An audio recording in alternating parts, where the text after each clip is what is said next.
type.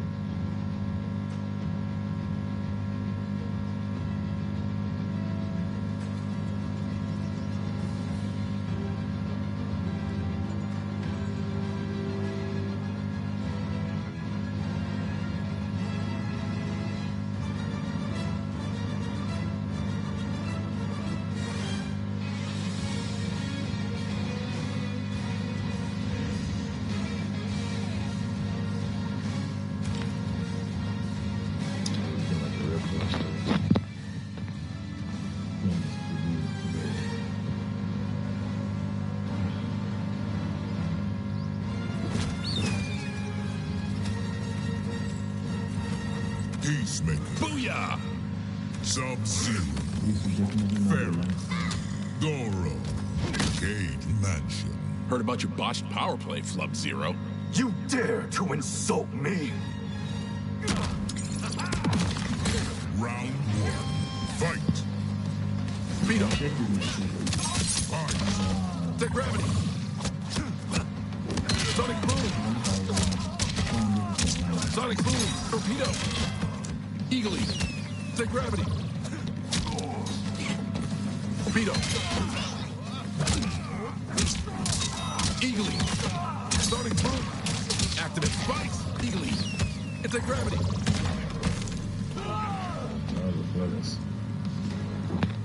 Round 2. Fight. Eagle Eagle. Torpedo. Sonic boom. Torpedo.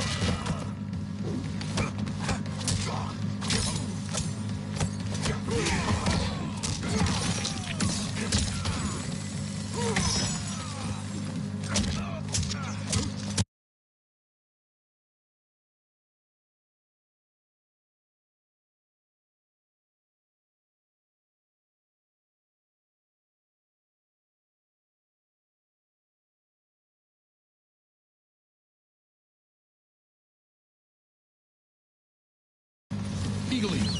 Torpedo. Sonic boom. Torpedo.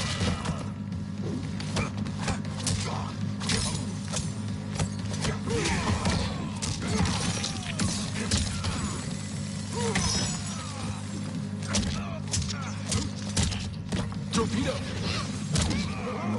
Sonic boom. The gravity. The gravity. Eagle Eagle. It's a gravity. It's a gravity.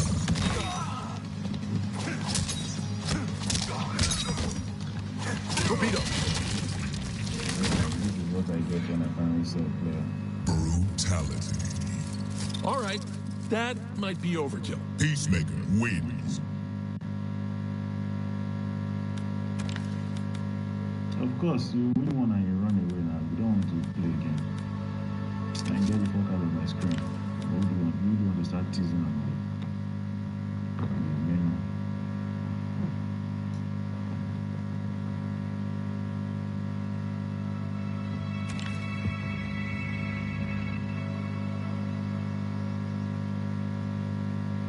Okay, I think on PC that we have 1,200 people on the game right now. So let's assume console. Let's assume console like 2,000 people on the game. So altogether, like let's just say 4,000 people on this game right now, all over the world. This game is dead as.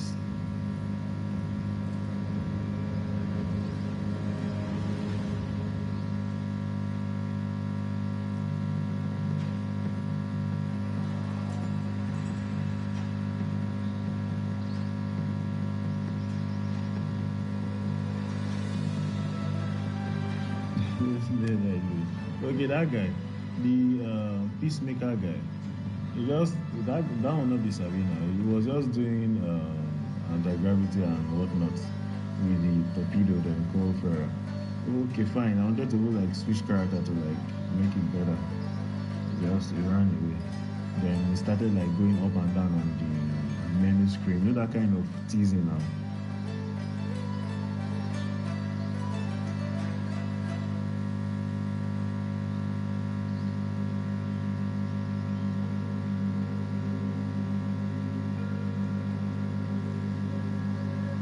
trying to see if I can get my guys on my friends on PC. Those guys I was playing on my PC because when I was still on PC. So let me see if anyone is online. Yeah, now all those ones he knows now. He knows this kind of person. Once you figure him out, you're going to die.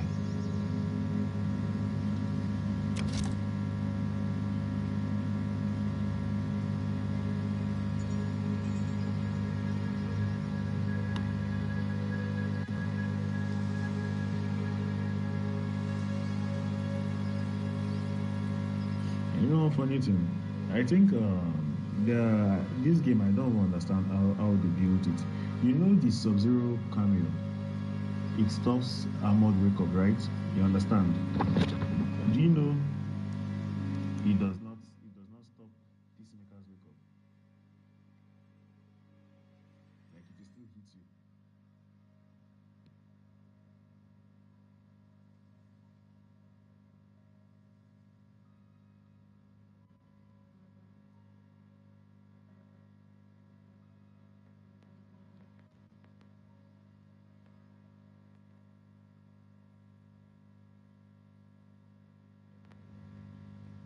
But like I don't even know what to say. It's literally an armored attack. Why is the cameo that stops all move? Why is it not stopping it?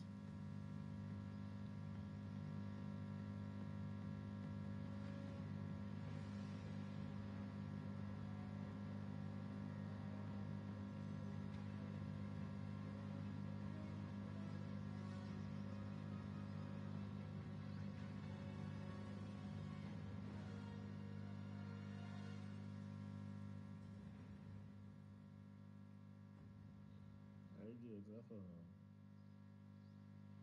not saying you go soon show, you know they sleep. I'm not saying at this kind of time you come back from meeting.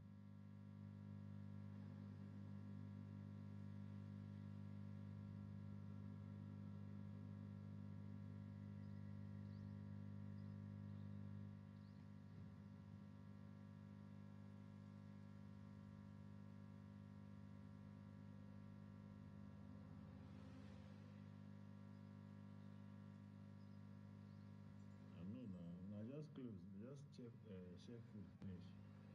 Don't you dey come back. Paul, no.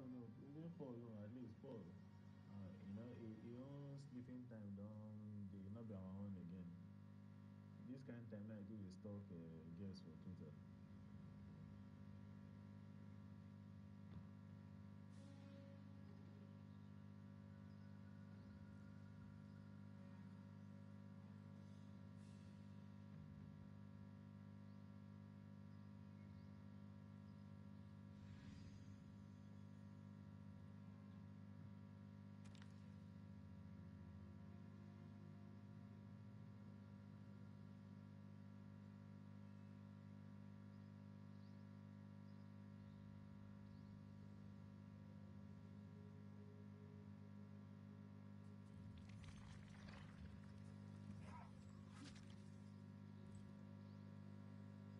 New Cyber Sub-Zero. Janet Cage. Against Nimsa, but I won't be able to play the camera. I would have to take series because they're going to spam shadows on me all day. Outstanding. What you are is abominable. Once you see anybody I pick this thought so too at first. this stage is for Round that. one. Fight.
And that command grab takes a hot minute, which means Tremor cooldown.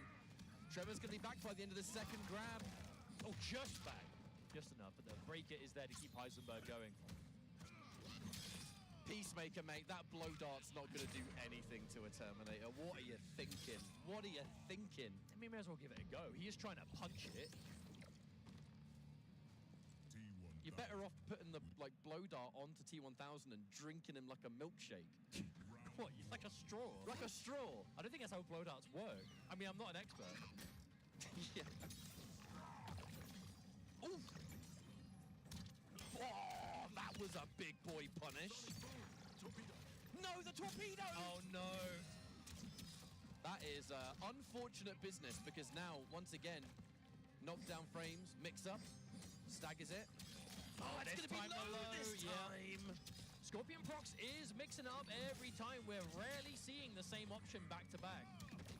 Such a consistent combo ender with the Tremor team. Just take the special move that takes the longest time. Tremor team, just take the special move that takes the longest time. Spend the Tremor when it's ready and finish the combo. Put yourself on match point. Easy business. Round 2. What does Heisenberg do? I was about to say, what does Heisenberg do here? But you... Oh my... Even that is an anti-air. T1000. He just has such a complete set of normals. And again, every single whip high is being punished. Went for the highest damage punish there, but somehow just didn't manage to find the gunshot. Oh, no! The shimmy. T1000 saying, mate, what are you pressing for? Okay, this time we see the block. The pushback on that again. down 4 is so good on T1000, man. So good. I mean, Scorpion Prox just won that entire set on armor at the perfect time and with punishment 101. A good game for Scorpion Prox and staying in top form, it looks like. I mean, we were talking about players that you need to pay attention to, has the capabilities of winning this tournament.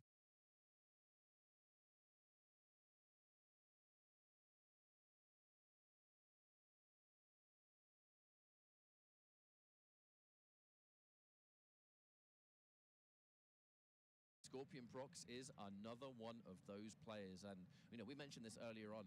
There are a lot of pool matches happening as we speak. I haven't seen in a Mortal Kombat tournament so many matches happening simultaneously. We have stuff on stream. This isn't even close to seeing just how many matches are taking place. It is the Wild West out here, as Mustard said. We're going to go for another quick break. When we return, Mortal Kombat returns with it.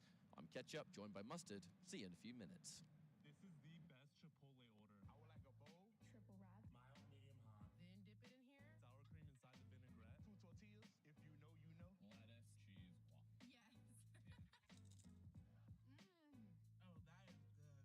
This is the best Chipotle order. I would like a bowl. Triple wrap. Mild, medium, hot. Then dip it in here. Sour cream inside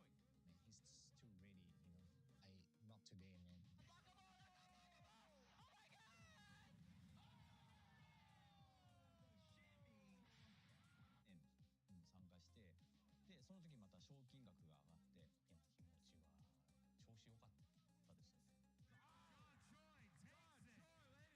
2 tortillas. If you know, you know. Lettuce, cheese, guac. Yes. Oh, that is good. Well, Vaya is laughing right now. Look at Vaya laughing right now. Oh,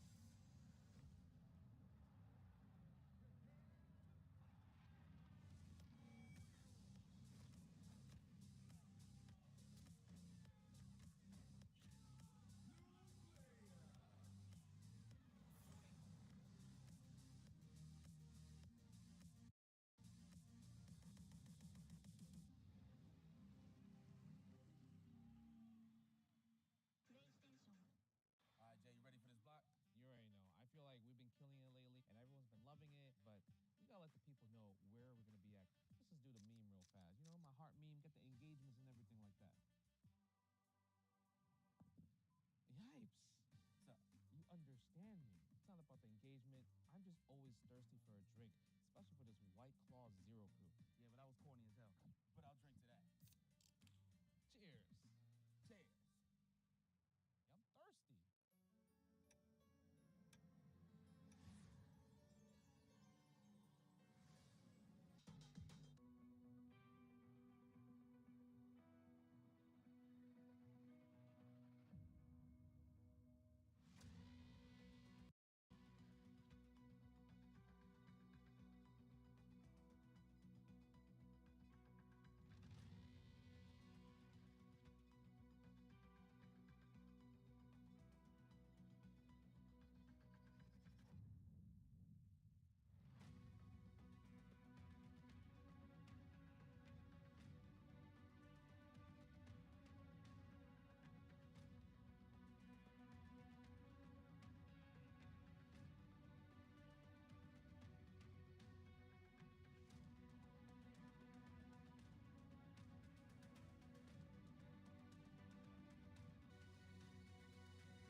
Welcome back, folks. We are back at EVO 2025 where the MK1 Pro competition is continuing. We are still in pool play, and we will be for the next few hours or so, but top 24 awaits us later on. But we've got to get there first. And on the way, we have our next match, which is going to be Gummy versus Smugoi in this pool play. We've already seen some names, some known, some who have honestly have been really impressive so far in general. I think we've seen some really interesting character choices, some really cool teams. I think we are slowly, as we progress, going to be seeing more of the kind of familiar stuff as usually happens in MK1 tournaments, but it really is cool to see other stuff on the way. But right now, Baraka, Kano, Liu Kang, Kung Lao, two teams that have been prominent for the game's entire life, I would say. Liu and Lao. Oh, other break. I feel like still an amazing team, even though we see a lot more Motaro these days. And Baraka Kano, I mean, if I'm not mistaken, saw it at Blink to defeat Whitex Tremor. Luca. What am I talking about? Sector Motaro! Yeah, my God, I don't even have the excuse of it being early in the day. I've had 2 cups of coffee. Now, Baraka is an interesting one, though, right? I feel Baraka is so solid. But hasn't really been at the forefront of things since that kind of like early version, but still very, very strong. And Gummy looking solid so far. Baraka Kano, such a tried and true team. I mean, Baraka just got those buttons, man. He's got those buttons. If you're not very confident with your flawless blocks, he's a bit of a nightmare to deal with. Oh yeah, he is one of the characters in the game that requires the opponent flawless block. Like, you have to do it or he gets so much scarier. When Baraka covers his jump in with the Kano knife, that situation is so uncomfortable. Oh, caught the recovery, full launch. Went for a knockdown. Oh, stuck out of it. Didn't quite believe in it, though, without the Kano ready to go. Yo, is this going to be game 1 already? Wow. I think so. Okay. Speedy business for that first game. Could there have been a break there, or did Lau get hit? Did I miss that? No, Lau was available. There just wasn't a break. I feel, yeah, I feel there's very little reason to not break there, but still, it's in the past already. We move on. Gummy It is one up. what it is. No confirm on that forward 4. Once again. Oh, okay. I think that was the held forward 3 as well, so that would have been big reward. Corner carry's going to be quite scary here. Smugoi choosing to hold on to the resources. I think he was trying to bet out maybe a wake up there. 3 bars with the Liu Kang, you know. Oh, there it is again. No breakers again, consistently. Okay, there it is. Decides to. A bit later on in that situation, I think you would normally see break used earlier, but this instance, Smugoi went for it. Still alive in the round because of it. Oh, that's going to be a punish. Oh, I love that choice. Just go for the initial standing 2 because it was quite late and ready to pick up properly. Nice, efficient punish. Yeah, Liu Kang doing unsafe moves into Lao teleport. I mean, I think the time of that working is long over. Big knockdown, setting up. Yep, guaranteed pressure here. Punish, not quite. Doesn't really matter though, because the advantage still. The Kano forward throw, let's not forget, actually recently got a bit more damage added to it. God, I forgot about that. Yeah, I don't know how recent that was. I think it was the last patch, actually. Yeah, maybe. Either way, still true. Kano cameo's one and only change, more grab damage. Oh, the bait! Oh, that's a full catch. Unless you build a break, you're cooked. Oh, that's it. One more game to go. I think we saw a little more signs of life there from Smugoi, but I think Gummy is just playing much faster right now. Much more in a controlling position. But early in these pool matches, that's kind of what we've been seeing. The player that's just a bit more on the ball, the player that's just being able to keep up, seems to be having a significant advantage. It's resulting in some of these 3-0s that we've been seeing so far. Historic of Mortal Kombat, even if you go back to the older games, the person that's playing faster and is a bit more on it. Oh, and that hit loud too, so this is going to do more damage. And you can't break. Yeah, lots of damage coming through. Okay, another challenge. That's one thing. We are not seeing any fear from Smugoi when it comes to finding those down ones, finding those pokes. If there is a gap, often going for it. And we are seeing Gummy use that to his advantage sometimes, right? Going for those back dashes, whiff punishing it. But not every time. Okay. Oh, and the catch. Oh, and again, another poke into low fireball. That has been an option that Smugoi has really favored. Okay, we're going to see it. No, too early. And the crouch on the back 2-3. Unfortunately, going bad to worse for Smugoi. Gummy just doing a really good job. Meaty knives just to get that pressure in. There's the punish that we didn't see before on that low fireball. And the last chance here for Smugoi. There's the immediate armor. Where you're going, no flawless block. I mean, you had to really just bet on that. It was all you could have done in that situation, was to know you're going to back 3 now, and I have to flawless block. They got no last breath. And that's all she wrote. Gummy moving on. Well, Our we did next see matchup. like almost every single time from Smogoy in that was every down 1 was cancelled into low fireball. And the reason it's, even though you can special cancel your pokes, you shouldn't every time. And the main reason for that is you need to confirm the pokes by themselves. You know, pokes in this game, pretty much universally on hit, they're going to be advantage. So you get to move, and on block, they're minus. So your turn is over. You can cancel them.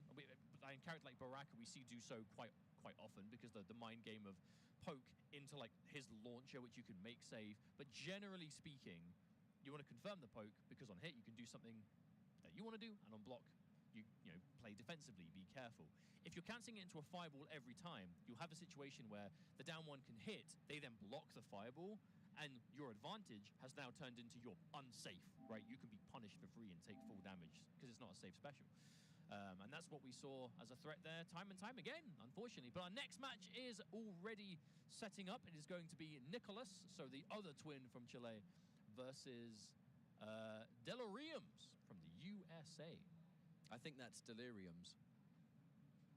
What's that? You're right. You're definitely right. Why did I say Deliriums? I don't know. You're the streamer. You're the streamer of the two of Okay, us. technically Deliriums isn't incorrect. It's just not said the right way. So It doesn't help that you said it in pieces. Deliriums. Deliriums. It's definitely Deliriums. It's for sure Deliriums. Well, if he comes up to us and goes, actually, boys, it was actually Deliriums.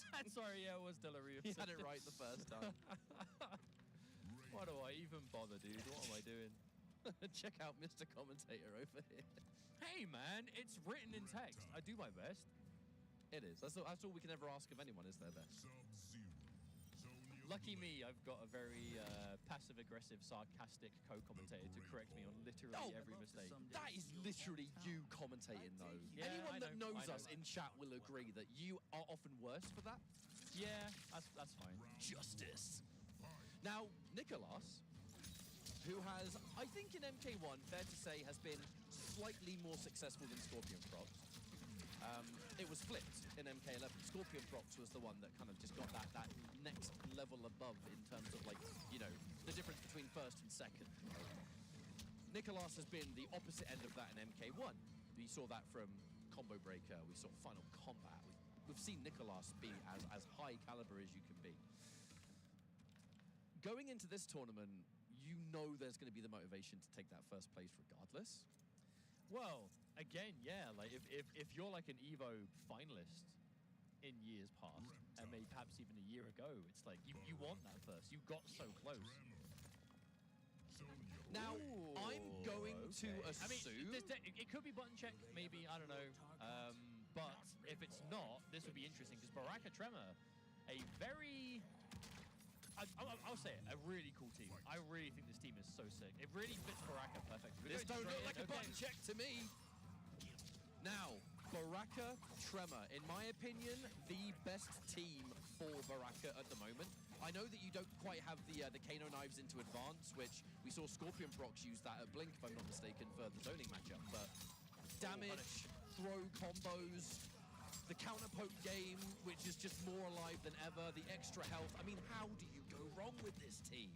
Yeah, it's basically the most complete Baraka team that I think exists currently, because Baraka Kano is still good for like getting you the way in, the knives to cut through, making safe. Tremor just gives you everything else. You still get safety, you get higher damage, you have nice utility with the ground pound. Ooh. Oh, that's going to hurt. That's going to really hurt. And the damage over time was adding up throughout it too. Oh, bad whiff. Big whiff punish is ready. Tremor is there. Do we see something here? Oh, just going straight for the back 3. Instant break, though. Oh, wow. Armored reaction. Oh, launches because it's close to the corner. Okay, you actually do get to pick that up if you're this close. Oh, no, and the guaranteed chip. And the guaranteed chip. You got a flawless block for your life. Oh, too hard to defend against. Now, that was a really dominant game one, but Delirium's going in with the Reptile Sonya. We've actually seen a little bit of this team as well, courtesy of Poseidon. Just being able to have elements of mix-up with their lows. You have the Sonya's leg grab. Square Wave does result in some pretty insane high damage combos. There's quite a lot of utility here to be had. Yep, there's a safety. So much advantage on that punch, too, from Tremor. Okay, still catches the backdash, and again! Unfortunately, there's a few times already we've seen that from Deliriums. I think maybe a little bit too preemptive. Those kind of, that airdrop from Reptile normally can catch movement, you know, if they're going to press a button, but in this instance, Nicholas isn't really sticking anything out. Isn't the airdrop also the move that you cancel? It can be done, so yeah, maybe there is a chance he's just trying to cancel it but missing the input. I do have a feeling it's just a bit of an input error. The downside, though, is if you do get the input error and it ends up just getting blocked, you are taking a lot of damage. I just kind of refuse to believe that we're seeing so many of them. Oh, that was cheeky. That was cheeky. Oh. And I was like, oh, they get, okay, no, in that instance, yeah, we see the head shake. I think that is meant to be cancelled, but just the execution not quite being there so How far. much damage for one bar? Yep. Hurts so good. There's the sweep. Looking for something. Didn't extend fully, though. Lets the whole thing go. There's the counter poke. I mean, that has been a threat since day one. And we're going to get even more damage here, thanks to the Tremor up punch. Right. What are we going for? Full screen. Not really where we want to be, but if you're doing the grab, it kind of has to just come out. Oh, whiff. There it is again, another catch. Nicholas looking on point. Interesting to see, though, because I know it's kind of hard to talk about one of the twins without talking about them both, right? Nicholas, Scorpion Proc. But one thing that always makes them so scary is they just play everything. If something is good or something is discovered, like they play all the meta stuff, sure. But if anything comes out of like the blue and ends up being a really strong team, they will just learn it and grind the matchups against each other all the time. Unfortunate drop. But like this, you know, Baraka Tremor. We saw this team, thanks to Mateus Zim in Latin America. Yes, we bloody did. Sent Sonic Fox to losers with this team, you know, in dominant fashion. So I don't think anyone who's watching the game would see that and not be like, hello, you know, what is this team saying? Baraka Tremor, might be something here, might be something cooking. I'm seeing some combos with this team that I didn't see previously, though. Yeah, well, I think it all stems from the fact that the charged forward three, yeah, the charged overhead that Baraka has does give you that big launch. Right there, there it is. Wow, that really does do so much. Oh, and there's the low. Not seeing a break come through, just gonna eat this. Good knockdown. Are we even gonna see a mix here? I mean, the grab becomes a threat.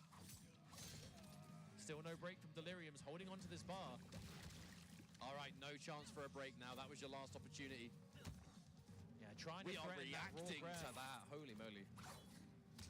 Oh, at this point, I mean, there's so little that Deliriums can do. Don't want to say it's impossible, but right He now, doesn't Nicholas... care about getting hit by that low. He really doesn't. 140 damage grab. I mean, better than nothing. No, but if he finds anything, I mean, the way that Deliriums is playing this, staying in that long range, going for one hit at a time, was beginning to look like it was working out, but Nicholas just waiting for anything at all. A fireball to trade with, avoiding that point-blank range to try and avoid the block strings that will no doubt plow through any chipped life that may have been remaining. I'm gonna be honest, that could be me just, you know, being me and not paying enough attention, but seeing Nicholas there with the Baraka Tremor, I've seen that team quite a lot since Gamescom Latam, because It definitely did light a bit of a fire underneath some, especially existing Baraka It really players. did. It kind of just demonstrated what that team was able to do at high level. But the way Nicholas was playing it there, and especially some of his combo pathing and stuff like that, there were definitely some new things there that I wasn't as familiar with, just the on-the-spot conversions. I kind of got elements of watching the Twins play Fujin in MK11, where if there was a way that they could squeeze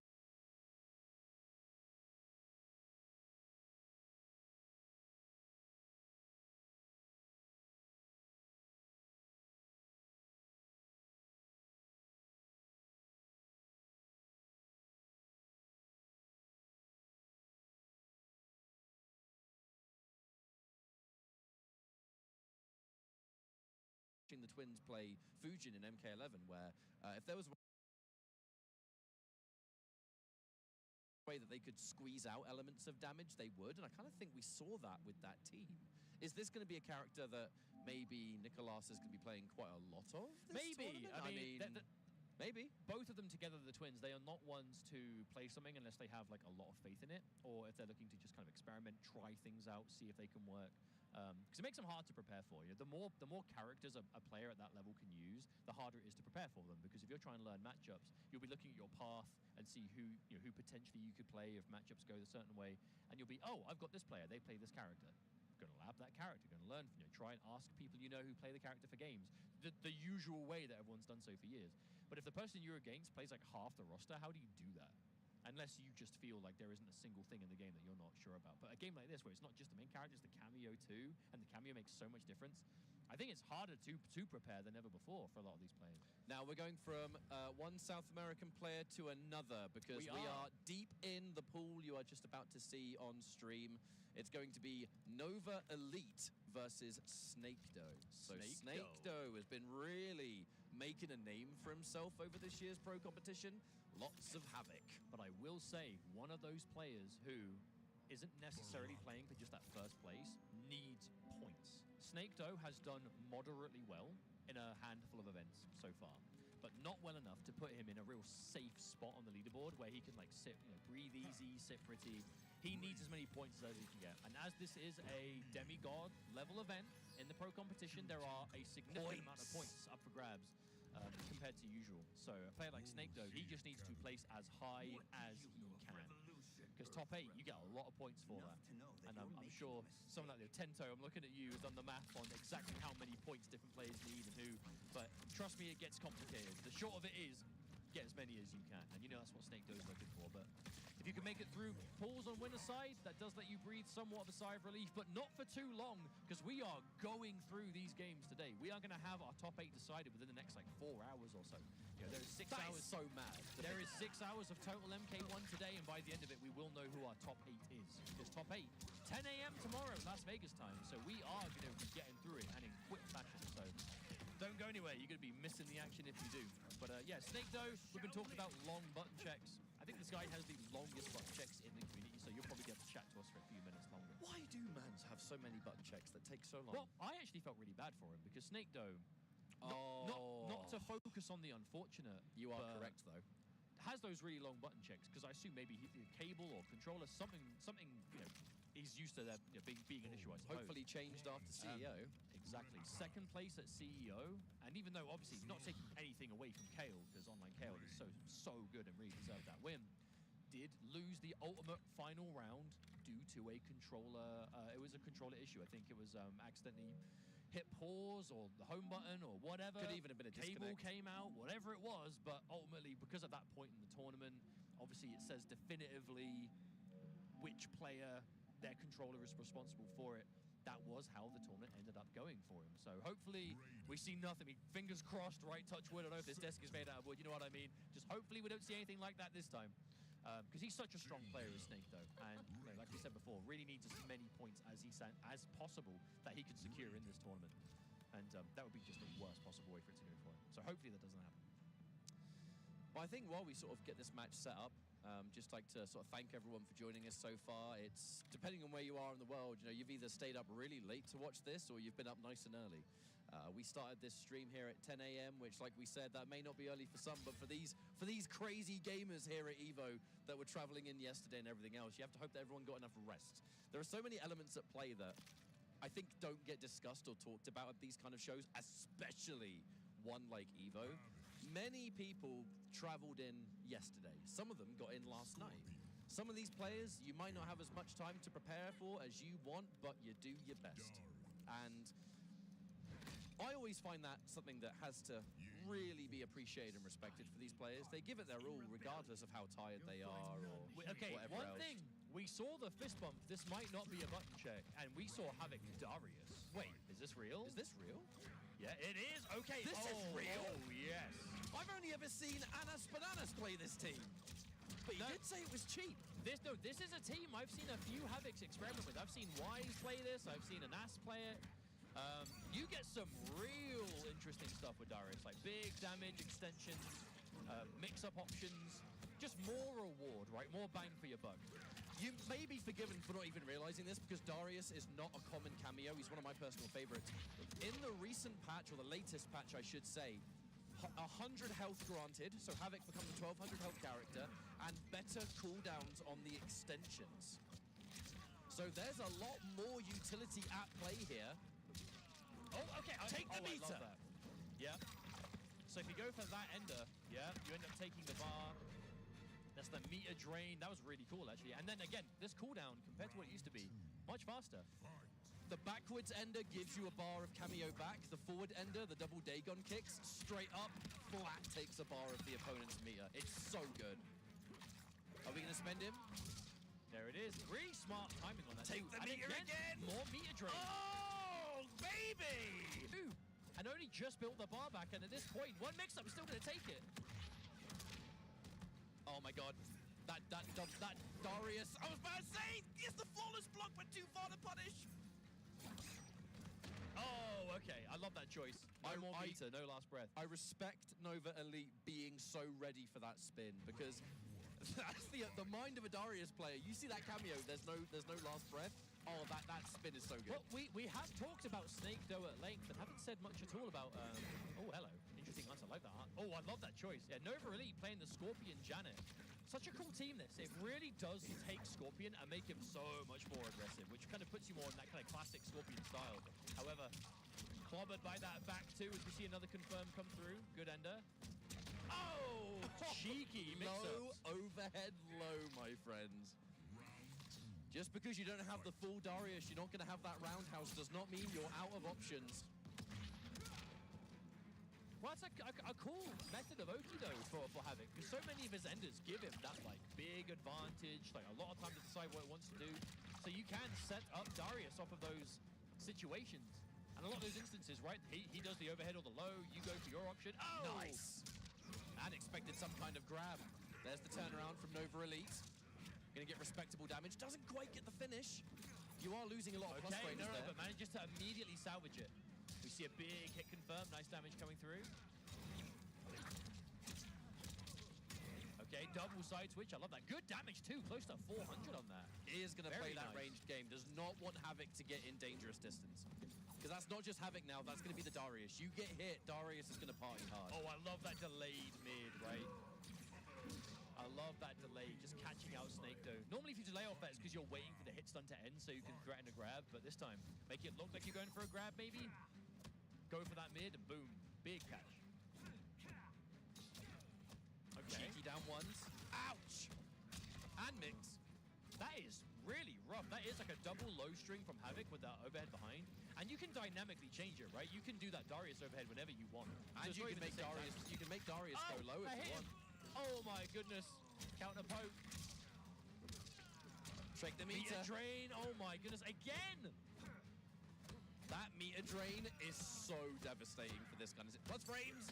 Oh, even if you've got a flawless block, I think it would have taken too long. That plasma would have just broke it anyway. I'm not sure if forward 4 into Neoplasm actually jails. I don't think it does. I'm not sure it does. Yeah, I think you maybe could have ducked that or poked it or something, but either way. Go Darius! Too little, too late. Let's go! I am such a Darius enjoyer in this game. No, but we're also seeing a lot of the meter drain as well. Yeah, of course. We've already seen how strong meter drain can be in this game. Okay. That is a lot of damage for that mix-up option. I should say, too, quite a lot. That roundhouse from Darius has a lot of startup. The fact that he hasn't missed one yet is really impressive. Darius roundhouse is quite hard. Oh, this combo started off of Neoplasm. This is going to hurt so bad. Oh, my goodness. Oh, he faked it! He faked it! He just brought him out to flex on him. He was there just to farm aura. Yeah, what's cool about that, though, is you don't have to commit. You can obviously just not do it, right? So if you hit the low launch, you can just take the launch and do the full combo. I did not even know that Snake Dough was playing this team. This is so I genuinely have he has not missed anything. I genuinely have only seen Anas play this team. That's it. I mean, the execution is so impressive. This is not an easy cameo to play. Again! Does not miss them.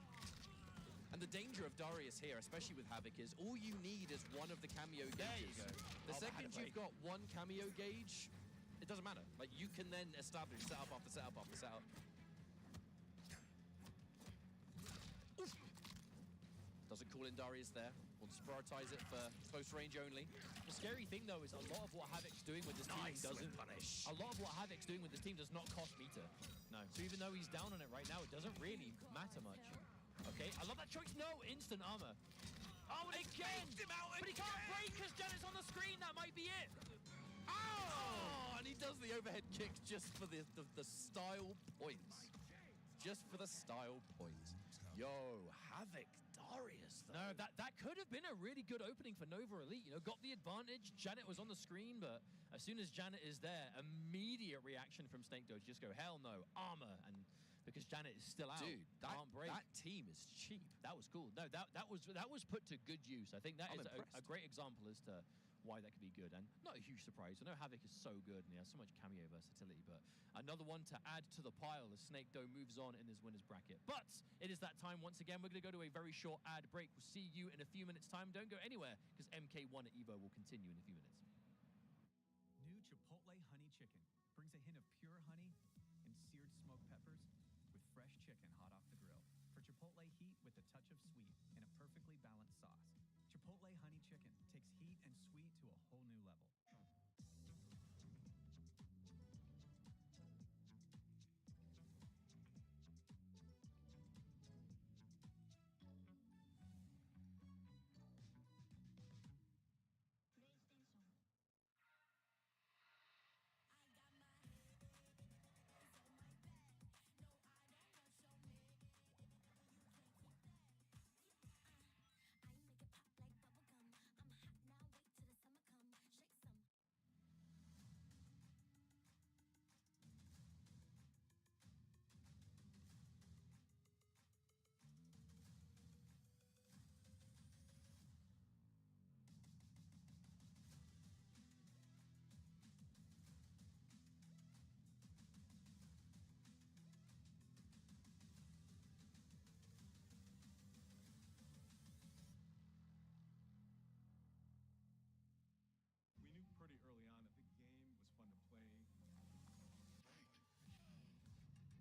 Welcome back, everyone. You're currently watching EVO 2025 Mortal Kombat 1. Big old pro competition qualifier, this one. My name's Ketchup, joined by Mustard. We are going to be seeing the on-stream debut today of Rewind, who, over the last few tournaments, has just become a real force to be reckoned with, but forever, people's champ as well. Yeah, I'm going to try not to be too biased. Big-time Rewind fan, have been for years. And EVO champ, did win Injustice 2 in its second year at EVO. And like you said, has been on a bit of a tear in this kind of later half of this year's pro competition. Was not able to compete earlier on in the year. Picked up by a sponsor a few months ago and has just gone from strength to strength. Really kind of came out swinging at Combo Breaker. Done well at basically every pro competition event he's been to since then. To the point where I don't even know if it's possible for him to lose out on the pro competition leaderboard. But obviously, any points he gets here is going to add significantly to what he's already got. Facing off against Akashine, who's, as we can see here, the Ashra Chameleon. That is a devastating team in regards to damage. It's LCQ winning team, did win the last chance qualifier. Gi Exceptional. Yeah, thanks to Gi Exceptional last year. So, but obviously the game has changed quite a lot from then to now. Well, even in that first round, we saw Rewind go for an exclusive answer to the jump, the uppercut, being able to just match it in the air and turn it into an air dash. Rewind certainly has the answers. Locked and loaded. Sorry, that was a hiccup at the worst time. That probably sounded a bit weird. The answers.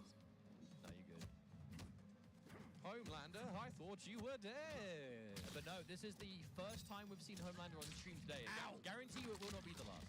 Oh, Homelander, no. very strong character. This is only the beginning, my friends. Oh no, an actual rare whiff. Went for the down two. I mean, that would have killed. Oh, and there's the mix. That's such a scary thing. Any pairing that gives Homelander a launching grab, it just becomes so much scarier. But then when you get that low on life and you don't even need to combo off of it, it's just, okay, get hit by the grab, it's over.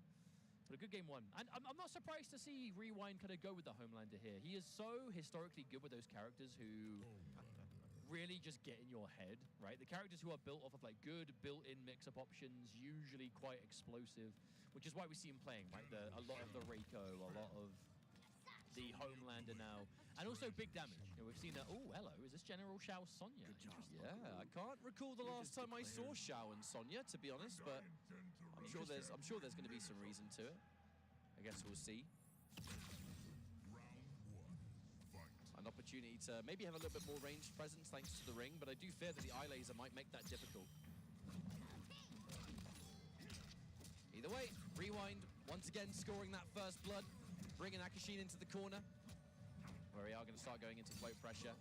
With the jump punch a little bit far out from Shao, could have had a full combo there. Oh, the armor, okay. Oh, but an instant catch. Right. A little bit of an extension, nice overhead, bit too far for the overhead perhaps. But definitely looking a lot more solid with this pick. Oh, yep.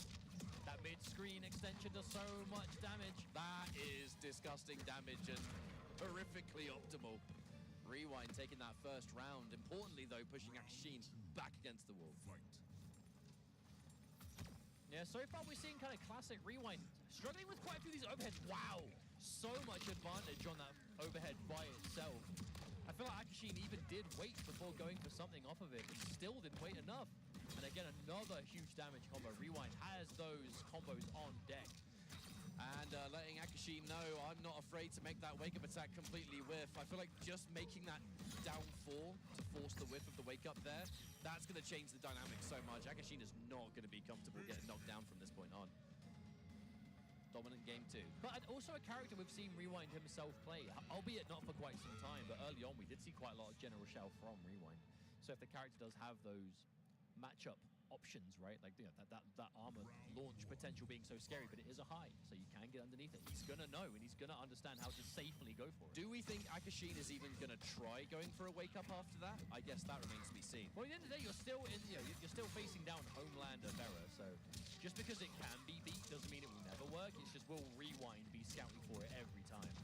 Hit by that you overhead see last that time. side switch as well. That was disgusting. Tried to make it whiff again. Was calling the bluff.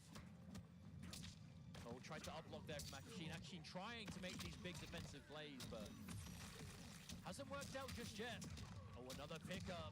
Oh my god! 500 plus. And again, another down 4 rewind. Apologizing. Scouting for that wake up every time and with huge damage to boot. My goodness. I'm not used to seeing Homelander do 500 damage, I've got to be honest with you. Well, it looks like he's going for like a different combo path that maybe uses an extra bar of meter, but you build so much bar in this game, why not? And Homelander's going to build so much bar anyway, because it is very difficult to interrupt this man. And again, hit the armor. Your opponent's back to the corner. Rewind manages to find it. Ferrer is spent. Oh, and another meter. We are doing as much damage as possible, squeezing everything out. Akashin's he's taken the right call to not break there because it had done so much damage. There's no point, right? But he's just waiting out Ferrer. Just waiting out the Ferrer cooldown. No reason to go in. Oh! That was so clean. Did you see that? The walk back into the walk forward duck at just the last moment. even Sheen looked at Rewind and smiled after that. Walking up, making that standing 2 completely whiff. What a cool guy maneuver. That was just disgusting. But, I mean, it is Rewind. Yeah, that was main character energy. Surprised, that was main character energy. I mean, it was just so deliberate as well, you know, to walk back all that way, walk forward a little bit, micro duck, and smack. It was just the ultimate, I know that you're going to do this, so why waste both our time? Do you know how many anonymous henchmen I've killed over the years? Look at you. You haven't even got a custom skin. You've got no chance. Oh, dear. Still, though, good effort, but Rewind is absolutely just blowing his way into the leaderboard in pro competition. You know, even though it is late in the season, has already pretty much put himself in good points running for a reason, because of plays like that, because of confidence like that, and has just been able to go from event to event, getting points everywhere he goes, and just getting phenomenal placements because of it. And it's because he is one of the strongest players in the community. So GG's all round, and a good effort. Now, if you don't mind me, I'm going to try my extreme hardest once again not to be biased, because we're going to have another EU MK1 legend stepping up to the plate. It's going to be MK Javier, the Scorpion Master, and I think a player that has consistently proven that he is the strongest Scorpion player in this game right now.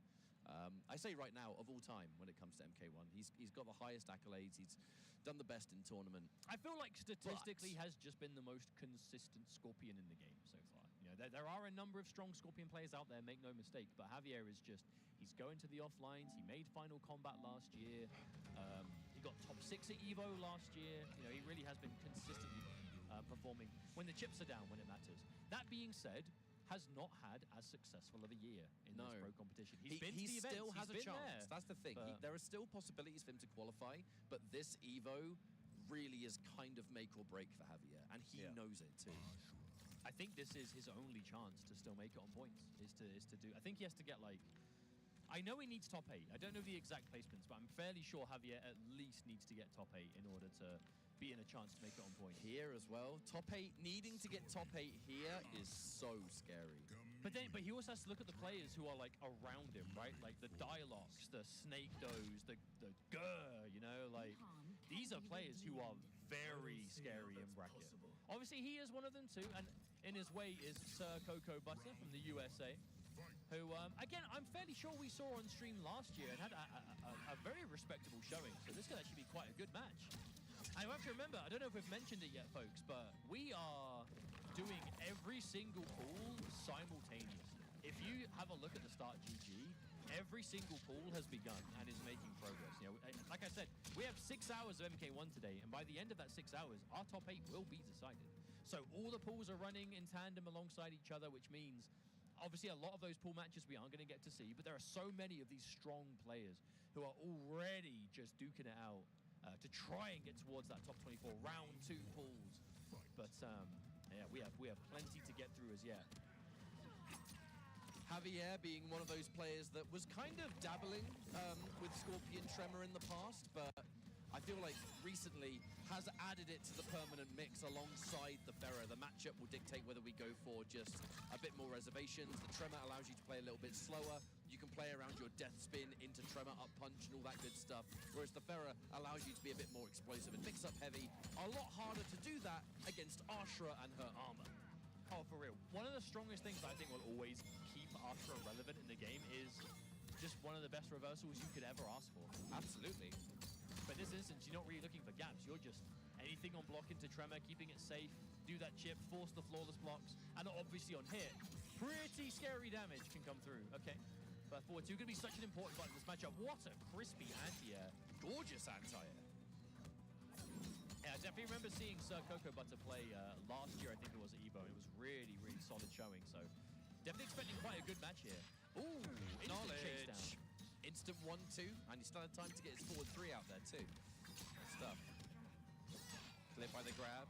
Still a possibility. Ashra, 430. I mean, if Scorpion lands a hit here with 3 bars, he can win the round. Oh, and this might do it! Does he fatal blow? He will do. This will give you the life lead. Let's not forget 950 health. So the scary thing here is I'm not sure. I don't think this kills, but now you're having to worry about, like, Hellfire. Actually, does this kill? It might. It's 950. What? It's 950. Okay. Just the magic number. I know I've not been the most reliable in this game for, like, will it kills. But I honestly thought I thought there'd be 1%. No, I was convinced that wasn't going to be enough. But this opener right here, oh no, button into, like, teleport into Tremor Launch, that is a high damage opener for Scorpion with this team. Get off me. Waits for the poke. Tremor's going to just give us some nice little, safety there. Bit of plus frames depending on when you release. I'm actually kind of surprised that we see the bowling ball used there, because in Metallic, isn't the forward, like, lava blast more plus? I'm pretty sure that is more plus than the bowling ball. I wonder if the bowling ball hits, I think he can pick up from it, so I wonder if that's the idea. You can the forward blast as well. There will be a reason Javier is doing that. I wonder if we'll see it. Oh, you're dead! And you're not going to have time to break. Oh, no, you can't break. I'm stupid. You've already spent the meter. Either way,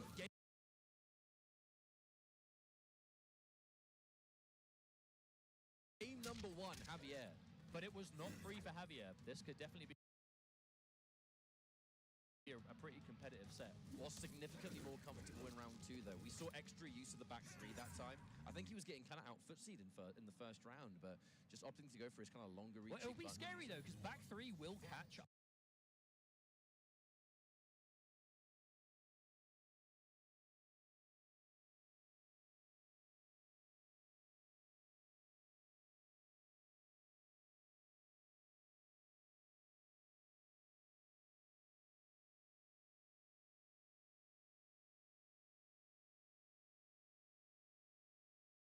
It'll be scary, though, because back 3 will catch Ashra buttons, but at the same time, it is so whiff punishable, and Ashra has that forward too. So you have to be on point when you do it.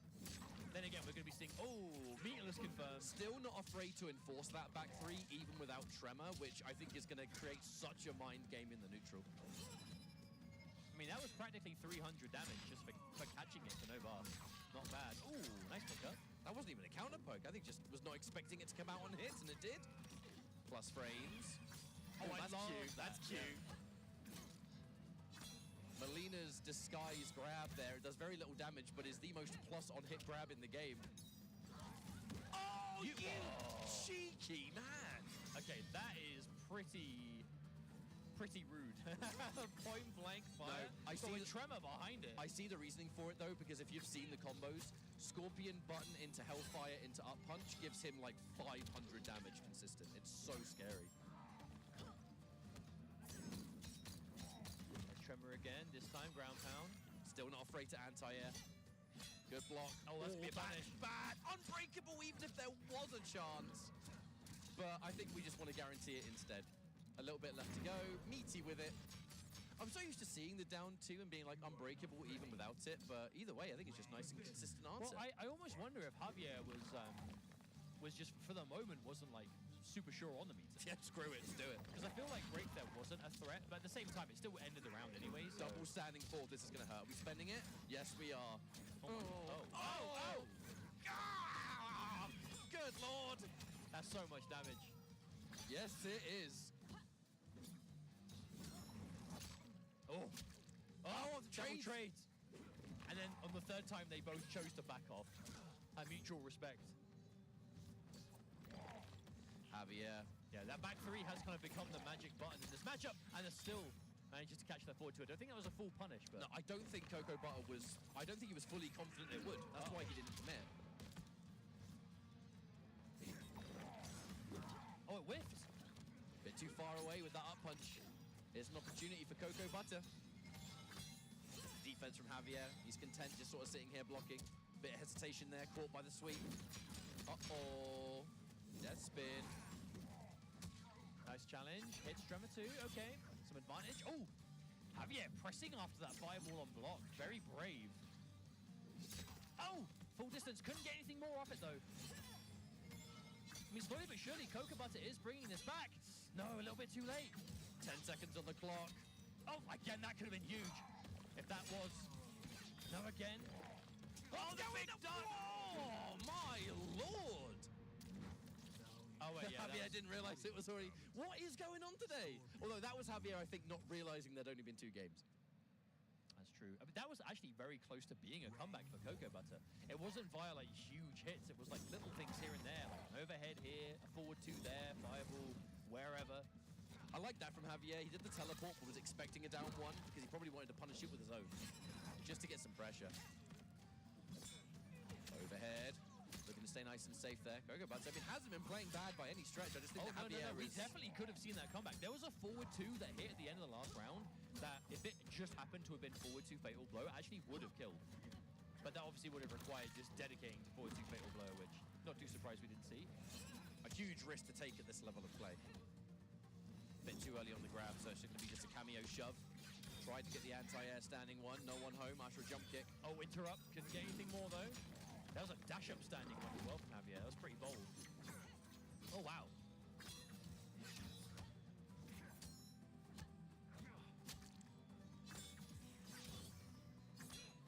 Once again, Javier, he's just kind of happy to wait around and kind of just buy time until the tremor comes back. His stagger game has been so effective, those last-minute overheads from Death Spin. And again, that down 3, the magic range. Javier only really pressing down 3 when it's going to connect some like max distance. And again, we're going down to a timeout. Oh, tries to interrupt again. This time, no. Still has a life lead, though. 10 seconds. As small as it may be, however. Oh, huge! That could be the round. Chooses not to break. That was a uncomfortable first round. I think they were both looking a little bit further ahead with different ideas and different plans of how it was going to go. Instant teleport. Oh, no. I think he might have been worried the glaive was going to come back. All that meter gone in an instant. Oh my goodness, Javier. Seems a little bit desperate to just sort of close things out, but you got to be careful, man. No, we are seeing, it was like almost 2 or 3 armored moves back to back almost. Some of them I think don't even think were armored. Javier just trying to be the punish. Sir Cocoa Butter, that was nice. Yeah, we're going to get extra damage thanks to the Melina. That's practically 500 too. Sir Cocoa Butter has woken up. Hang on! Fatal blow. Standing for. Standing for fatal blow. No. Holds on to it. Oh, okay. I see. Okay. I mean, you can tell we're not Scorpion players. Javier, so good with the calculation. That is a lot of confidence. A confidence as well to know that you are under no circumstances going to drop that. Oh yeah, definitely. Punish! Double teleport. Clean! That was so clean. All right, plus frames. Tremor almost back, but not quite. But he will be now. Punish. Enforce the throw. All right, this is pretty scary now for Cocoa Butter. Yeah, it's a pretty scary life deficit to be coming back from, but it's definitely not impossible. We are seeing he's got some of those big confirms on deck. This alone is going to do quite a big chunk. Not tons. Okay, ends it a little bit early. Oh, with okay. punish. Okay, this is how you do the comeback. That's 2 hits. 1 more clean hit will do it. He's going to get through that break first. Or not. Okay, there's the throw. We have a couple of Dark Stance things activated here. No! No, he's still alive. Watch out for the Hellfire now. Watch out for the Hellfire. Lovely interruption. The armor. The counter poke, though. Scorpion was ready. Oh, no! Oh, Javier with the patience. And that's going to result in a 3-0 win Javier moving on in bracket, but like we said, this man got top 6 at Evo last year for Mortal Hey, Kombat I 1. will If he say wants though, to... credit where it's due. Sorry, not to interrupt, but credit where it's due to Sir Cocoa Butter. That was a 3-0. Did not feel like it I whatsoever. mean, that was a highly competitive set. No, but both of those last two matches absolutely could have gone the other way if there was just one more confirm or one more wayward hit. Because a lot of those, in the comeback we saw the second time was a lot more kind of punchy, right? It was like big confirms, which led to big chunks of damage. Whereas beforehand, it was just little hits here and there. So so close, but so far, unfortunately. But still, a good set nonetheless. Either way, we're going to go for a quick ad break. When we return, we'll be seeing more Mortal Kombat 1, and this intense pool play where we are already getting through them will continue. See you in a bit. This is the best Chipotle order. I would like a bowl, Triple wrap. mild, medium, hot. Then dip it in here. Sour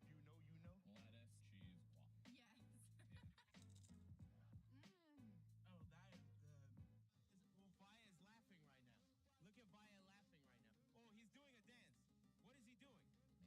if you know, you know. Lettuce, cheese, waffle. Yes. Oh, that is good. Well, Fire is laughing right now. Look at Fire laughing right now. Oh, he's doing a dance. What is he doing?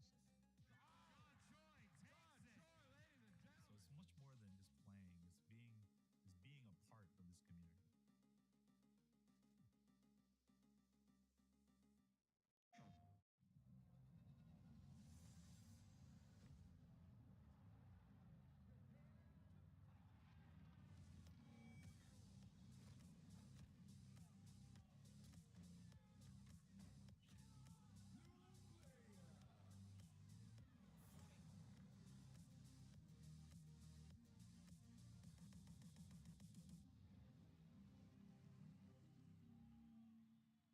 It's being a part of this community. All right, Jay, you ready for this block? You already know. I feel like we've been killing it lately, and everyone's been loving it, but we gotta let the people know where we're gonna be at. Let's just do the meme real fast. You know, my heart meme, get the engagements and everything like that. Yipes. So, you understand me. It's not about the engagement. I'm just always thirsty for a drink, especially for this White Claw Zero Proof. Yeah, but that was corny as hell. But I'll drink to that. Cheers. Cheers. Yeah, I'm thirsty.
Welcome, everyone. Welcome back to EVO 2025, where pool play is continuing for MK1. Our next match is getting ready and should be with us in a few moments. It's going to be Perfect Shinny versus Wits.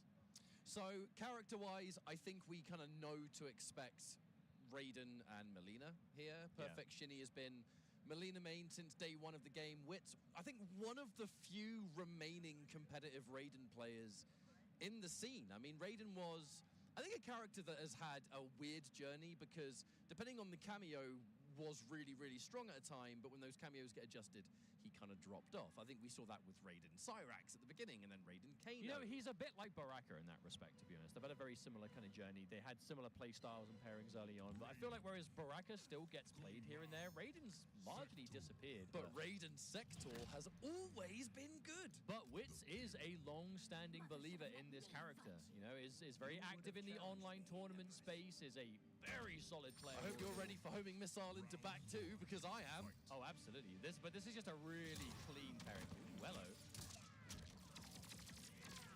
Right. They're going to jail even more pressure. A lot of the missiles already spent, however, not the end of the world, because we are going to just sort of bide our time. Yeah, the hit and run game of Raiden. Oh, right, okay. punish. I like that from Shinny. You know, you don't have to be afraid of the Sector cameo missiles. You can just walk away from them and they miss. Well, it kind of looks like the rocket almost like changed the box length and makes the string whip punishable. Still though, I like the Melina Lau as well. Melina, so much cameo versatility, but this team just keeps coming back. You know what I mean? Or not going anywhere, I should say. Sector so got reliable. clipped before he got to do the homing missile, so he's gone. Yeah. Okay, there's a confirmed instant break. The Oh, the cancel! Oh my goodness. That's the highest damage you can get. Spending the meter, and that's gonna be enough. What a bait! Round one for Wits. That was as optimal of a situation as you could want. Perfect bait timing, perfect execution, max damage. You'll love to see it. Lovely block. Oh, that actually could have been punished, I think. Yeah, the pushback of the hat made it whiff. All right. Look for a setup off that grab. Okay. Whiff punish. That's so good. I feel like Melina Ball always has a reputation for being like, oh, random roll, you know, oh, unpredictable roll. But if you have the reactions with it, it is one of the best whip punishers in the game. Hey, look. It's just a good thing Shinny blocked that first overhead, not the second. That's true. Oh, another catch. Okay, yeah, there's the break. 1 bar for 3. But both players fatal blow. Okay, orbiting hat. What's it going to be?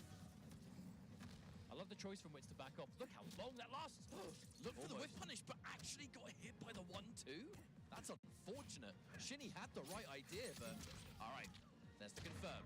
And we take our second round here, final round of game 1. This looks like it could be a game 5. A slight sigh of relief from Shinny there, though, on the player cam. I think both players recognize this is definitely... I mean, we're late in this pool as well. This is like the last match of their pool, I believe. This is actually the winner's qualifier outright. Yeah, exactly. Winner of this is comfortable for at least a little bit. Yeah, I'm fairly sure both players do make it out of pools, but the difference in making it out in winners and losers is gargantuan in this kind of event. Okay, nice torpedo. Superman. Oh, hello. That kind of play is so risky as Melina, but I mean, it never feels good to get hit by. Oh, but it's so important to her to establish it, right? Keep your opponent uncomfortable. And right now on the back of it, Wits against the ropes, gonna get hit by a throw. 1-0 now. Perfect Shinny is gonna take the game. I think we might have our first game 5 in quite a while potentially here. This could definitely be a super back and forth set. I think these are two players of a similar level of skill, similar level of kind of understanding in the game. And hopefully we have a real juicy one on the way here. Oh, there's the homing rocket. Again, the overhead didn't connect. I don't think it would have been hit anyway because Shinny was stand blocking. So at the very least, you would have been safe from that. All right, Wits. Knockdown frames of the razzle dazzle. Okay. Oh, okay. Hang on a minute. We're getting something here. Oh, spends the extension. And that's, again, Wits so on it with these calculations. That's 2 rounds in a row that he has done just enough damage with a combo to kill. I like that. Poking at the opponent with the Sector Flamethrower. It's got more range than you might expect, and it can just work as a poke sometimes. Plus on hit too. I mean, hard to go wrong in the corner. Goes into the double. You can cancel that now, so I do wonder if Shinny's ever looking for that. Missile. Didn't want to overcommit to anything though.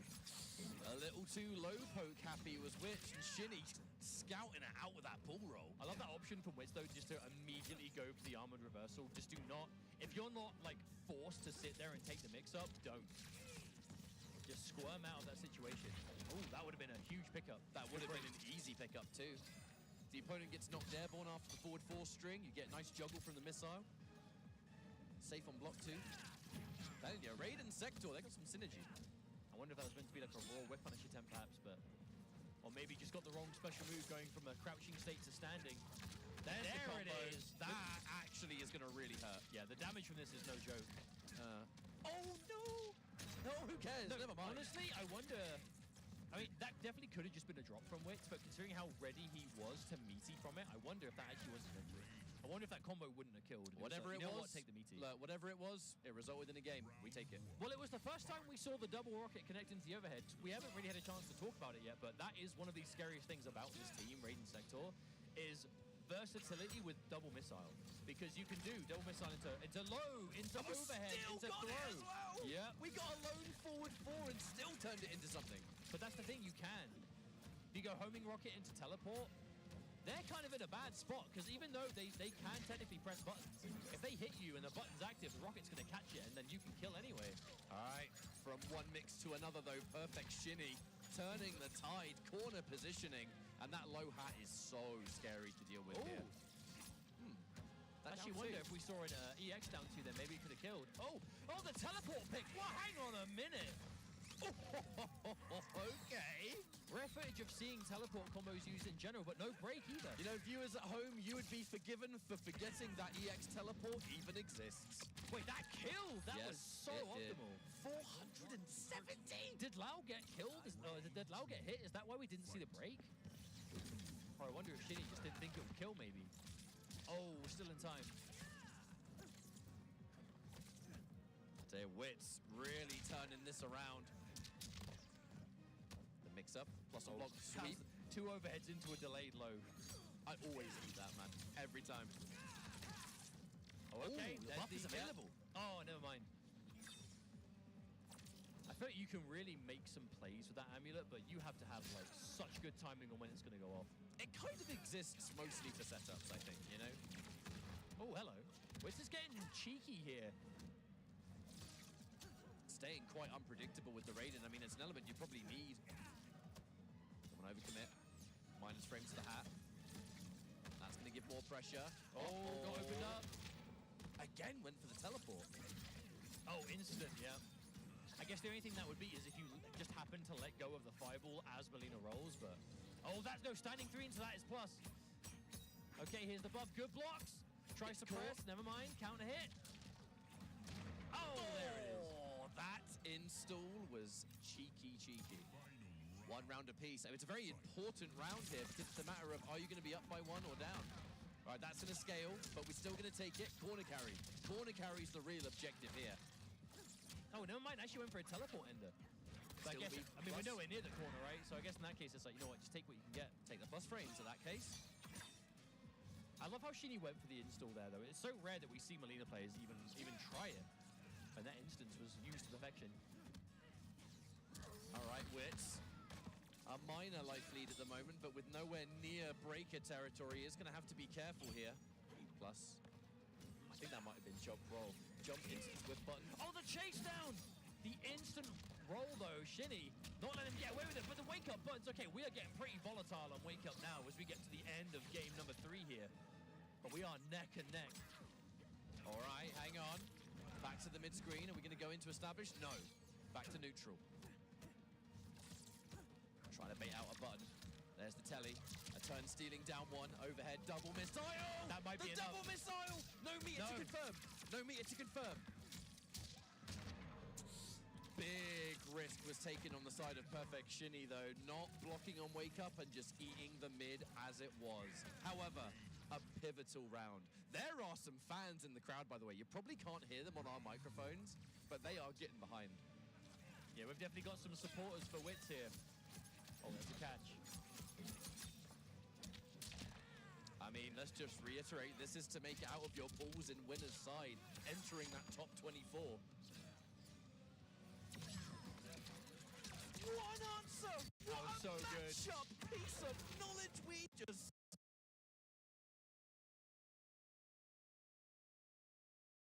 saw there. That was so clean. He knew that the shocker would interrupt before the hack connected. Oh, counter poke. Oh, you know, I'm looking at Sector and I'm looking at those two missiles. That's the round.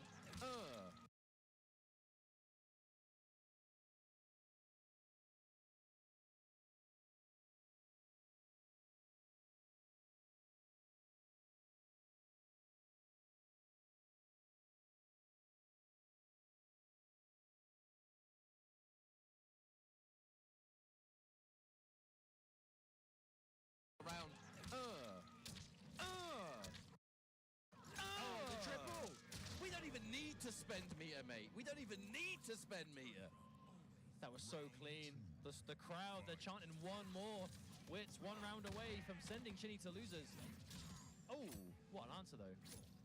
This is such an important round for Wits. One of the only competitive Raiden players we still have in this community, making it into the next stage of EVO winner's side alone. Even that is an accomplishment at this level. Shinny, been here before, though. Uh-oh, did not want to whiff that grab, I tell you that much. Double missile, the delayed sweep! Oh, but this time, gets a hit off the back of the blocked missiles. Right, knows you have to respect the low hat. Plus frames. Oh, no! Catches the recovery of down one! We're not going to have a double missile, but there is at least one missile ready to go. Do we spend it? Yes, we do. Continue the pressure. The double low blocked out by Shinny. However, we are so low! That is going to be the round, and it will be Wits with that Raiden moving on 3-1. And a comfort zone. The celebrations in the back, Wits and the crew. That was a really, really good match.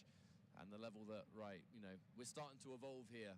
The pools are progressing. We are reaching the more critical points in those pools. We're figuring out who's making it out, who's going to have the comfort zone. And, I mean, look, seeing as almost every single one of the world's best players are in attendance for EVO 2025, if you can make it out in winner's side, you'll bloody well take it, trust me. Oh, for real, absolutely. And again, the winner's side out, making it out of that pool. Top 24 will be following relatively soon. We're not quite there yet. We do have a few hours left. We've still got some more pools to go.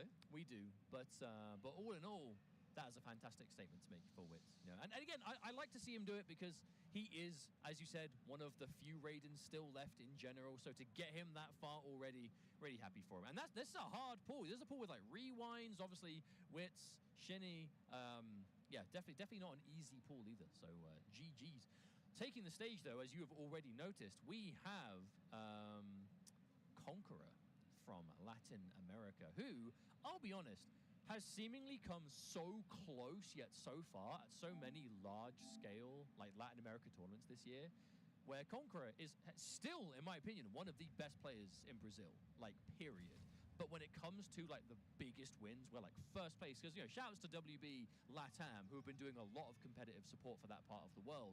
There are so many tournaments where it's, hey, they hold a tournament, if you win it, they send you to Comma Breaker. If you win it, they send you to Evo. You know, things like of that kind. And Brazil is getting quite a lot of them. And I feel like Conqueror is always there. He is always in like grand finals, top 3, top 4, and just cannot get the big first place this year. But here he is at Evo, and as we've said many times before, you win Evo, you make Final Combat, and Conqueror is exactly the kind of player who I genuinely believe has a chance. And a cool thing about Conqueror has been playing a lot of Kenshi Frost. As of, you know, Kenshi has received a lot of changes in recent patches. With the changes, you kind of roll with them and adapt your play style, or you play something else. And Conqueror has stuck with Kenshi the entire time. However, he is against Plus, who is no slouch of a player. We've seen Plus a few events now this year. One of those really reliable, solid, you know, never count out types. So could definitely have another match on our hands. And again, this is, I believe, actually, let me quickly double check the bracket. I believe this could be another one of those same matches where if you win, I think both may be guaranteed out of pools at this point. But I don't want to say anything to a guarantee. I'm just going to have a quick look now while we wait. By the way, lovely viewers at home, I'm looking at the match queue on stream, and make sure you stick around because after this we'll be seeing Sonic Fox, and we'll be seeing what one of the possible new teams will be. Now, Kenshi Frost is coming out from Conqueror, so we're going to be seeing even more of that. But your defense will be tested because you're fighting Cyrax, Madam Bo. Oh, actually, I think this is round 2 of pools. I think we've moved on to it now. I'm just double checking. I think timing-wise it makes sense. I know Fox has played or posted about the pools just beginning about 20 minutes ago. So I think the next round of pools would have started. I think so. So that would check out. No, this is, so we're on the same side. The matches we're going to be seeing are, in this chunk, we have Sonic Fox versus Drew Pack, Conqueror versus Plus, Online Kale versus Mars, Lavender Rain versus Pure. Ooh. Oh, come on now. Come on. Yes, that's on the winner's side. Lavender Rain and Evo? Come on, man. So if you win this match, you then have to win one more to be top 24. So 2 of these will guarantee you top... 2 wins from this point guarantees top 24. So definitely we are all to play for. Officially, round 2 of pools has begun. Let's go! Okay. I'll do my own crowd and I'll go, woo, woo, woo. The crowd can't hear us here, you see. Just you people at home. Lucky you. This is for your ears only. How lucky you are. All right, so the names will be swapped because it is definitely Conqueror playing Kenshi. But Cyrax, Madam Bo, this team is disgusting. So much mix-up, so many layers. And still choosing to go for those drinks mid-combo. I mean, you know those drinks with Cyrax. You know, the dash cancels. If you get enough, you get that instant overhead launch. Ugh. Okay, empty jump. Maybe trying to wait for the up block potentially. Now, Conqueror, one thing about him, he's always been the neutral. That has been his forte. I'd say neutral and particularly defense. Conqueror has historically had such good defense in games, and just remember, it's pretty hard to defend in NetherRealm games. You know, there are a lot of crazy mix-up potential, a lot of like strike throw, overhead low. Over the funnel. I say forward two. I think it's probably the wrong normal in it. What's the Cyrax one? Which one? The one where she hops over. Oh, the overhead back two. Always back two. Oh, there it is. Disgusting. And that's where the layers get scary. We saw Conqueror avoided the setup before by being able to jump out of the bomb. This time, the jump was covered by the bottle. One of the scary things about Bo is those bottle toss setups. It takes away defensive options that otherwise do work against Cyrax. Huge jump and big reward. That's a really good jump from Conqueror. Right, what's the combo? We are in the corner, so we're going to get maximum damage. Maybe. Yep, there it is. Resummon for a bar. Overhead. The benefit of that resummon now really being that you just get the full sequence. Conqueror, another overhead. Looking for it. Knows the downfall's got to come out. At this point, I think Pulse. Plus, no, it's, oh my God. Name's in front of you, mate. It's right there. Yeah, I know. Think about Plus there. Build up some bottles. We have 2 bottles locked and loaded now. Yes. Now we're entering dash cancels, instant overhead territory. Yeah, two drinks is body splash, which you can use off of Cyrax's like standing ball, any of those airborne options. All right, we're getting a bit of zoning established here. Conqueror's going to have to be careful, though. You do not want to trade with Net. Never, never, never.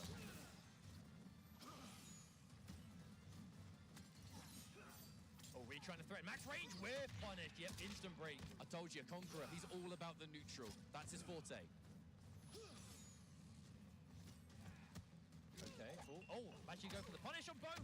Okay, hang on. Yeah, we're definitely going to see a bit of an improv combo there. Don't think seeing the net into the bomb is ideally what you want. Cheeky low, unsafe option, but worth the risk, apparently. Now, the second we get Frost all the way, she does have elements of free guarantees. The wall, the explosion. There it is, I'm telling you. And yep, Conqueror, seeing that it landed, launch! Oh, couldn't pick up with the clone. Oh, never mind, Sento recovers anyway. I absolutely love the way that Conqueror has adjusted to playing Frost now, though, because it's using the complete kit. You know, the major changes Kenshi received, right? We have to, the main one is the lower uptime on Sento in general. A lot of Kenshi players saw that and were like, this character is dead. This character will never recover. Not playing him anymore. not worth it. Conqueror sees the changes and goes, okay, I'm going to adjust my play style, really play around the resummon, which stays basically the same way, and obviously Frost lets you get all that too.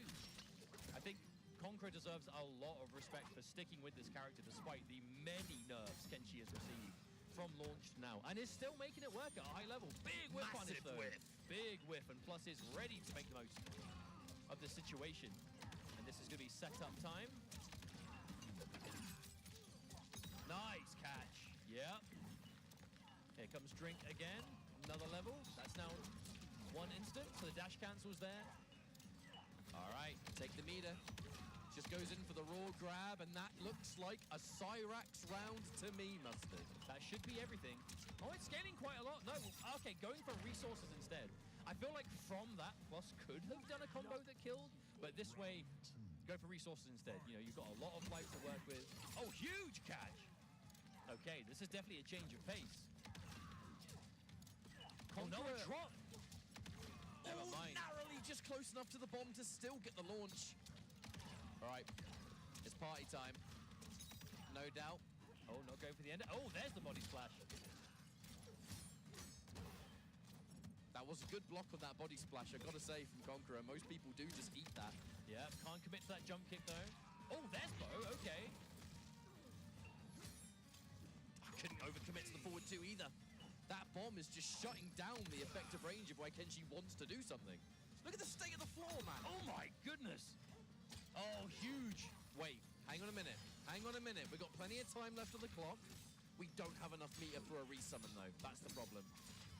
I will say again that, there we go. So I was just about to point out the names are unfortunately incorrect, because it is definitely Conqueror playing Kenshi, but shout production.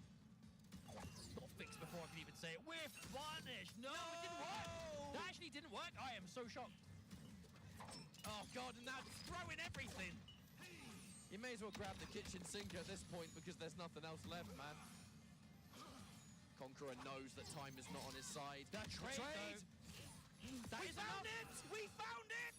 That was just enough. I feel like if it was even a few... reeled back in his chair. I feel like that was even a few frames more. That wouldn't have worked. The Conqueror just in the nick of time. Wow. I just said it.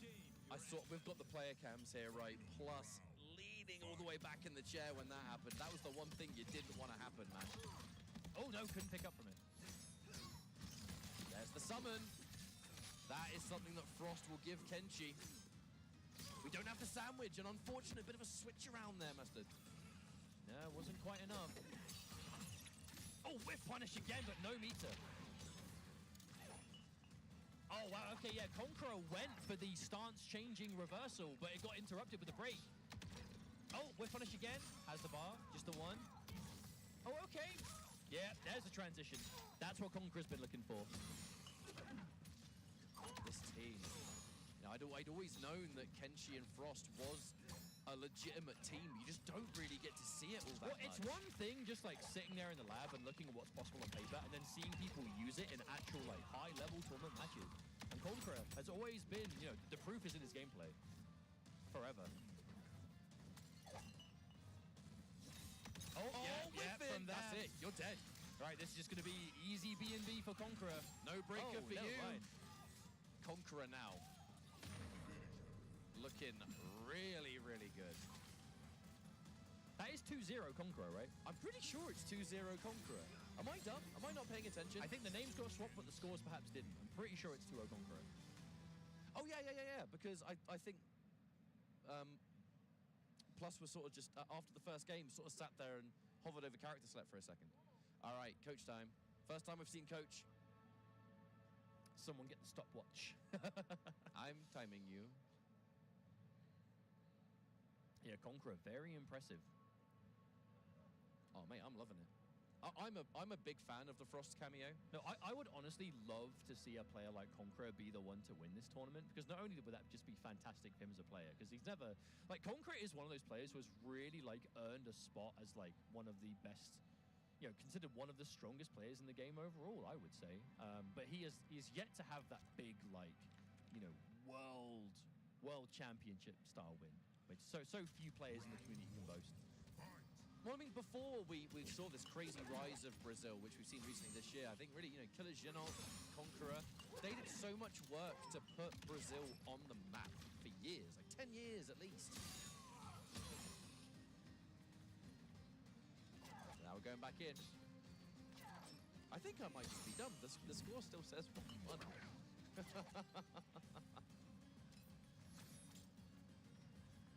Well, either way, we'll go with it. That's what the admins are for.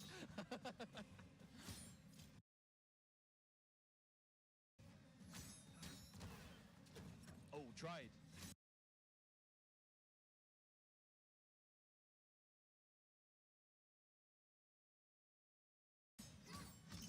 All right, there's the summon again.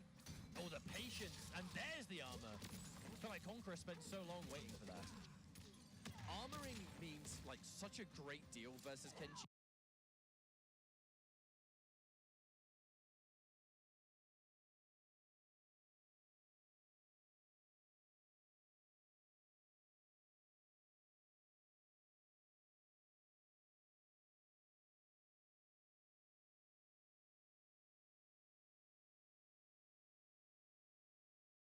Armoring means like such a great deal versus Kenshi now because of that reduced Sento time. Oh! Nice catch. Oh, squeezing everything possible out of that. Oh, maybe expected a grab at the last moment.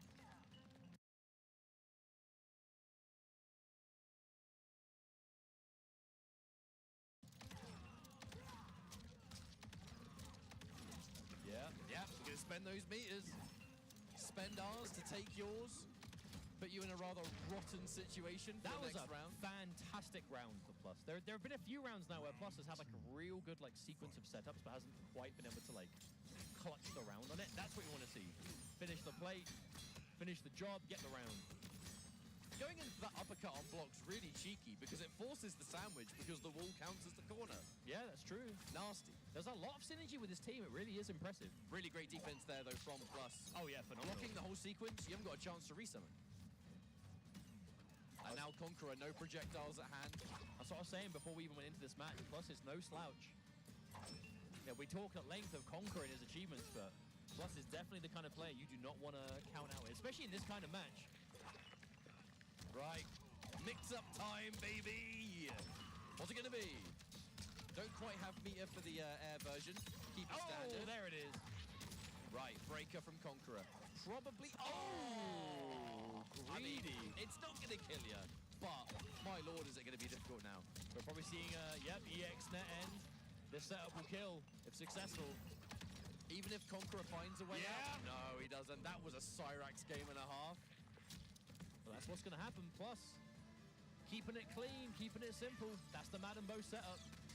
The ultimate strike throw. But the thing is, they're two characters doing very similar things to each other. Cyrax does it on knockdown. Kenshi does it on block. You know, Kenshi is looking to keep you like stuck there for a long time, overhead, low threats non-stop. Cyrax, it's strike throws on knockdown. They're doing a very similar game plan. Now, make no mistake, we could still be in for the long haul with this set. Especially after that kind of last game. Plus, making more of an effort, I think, to...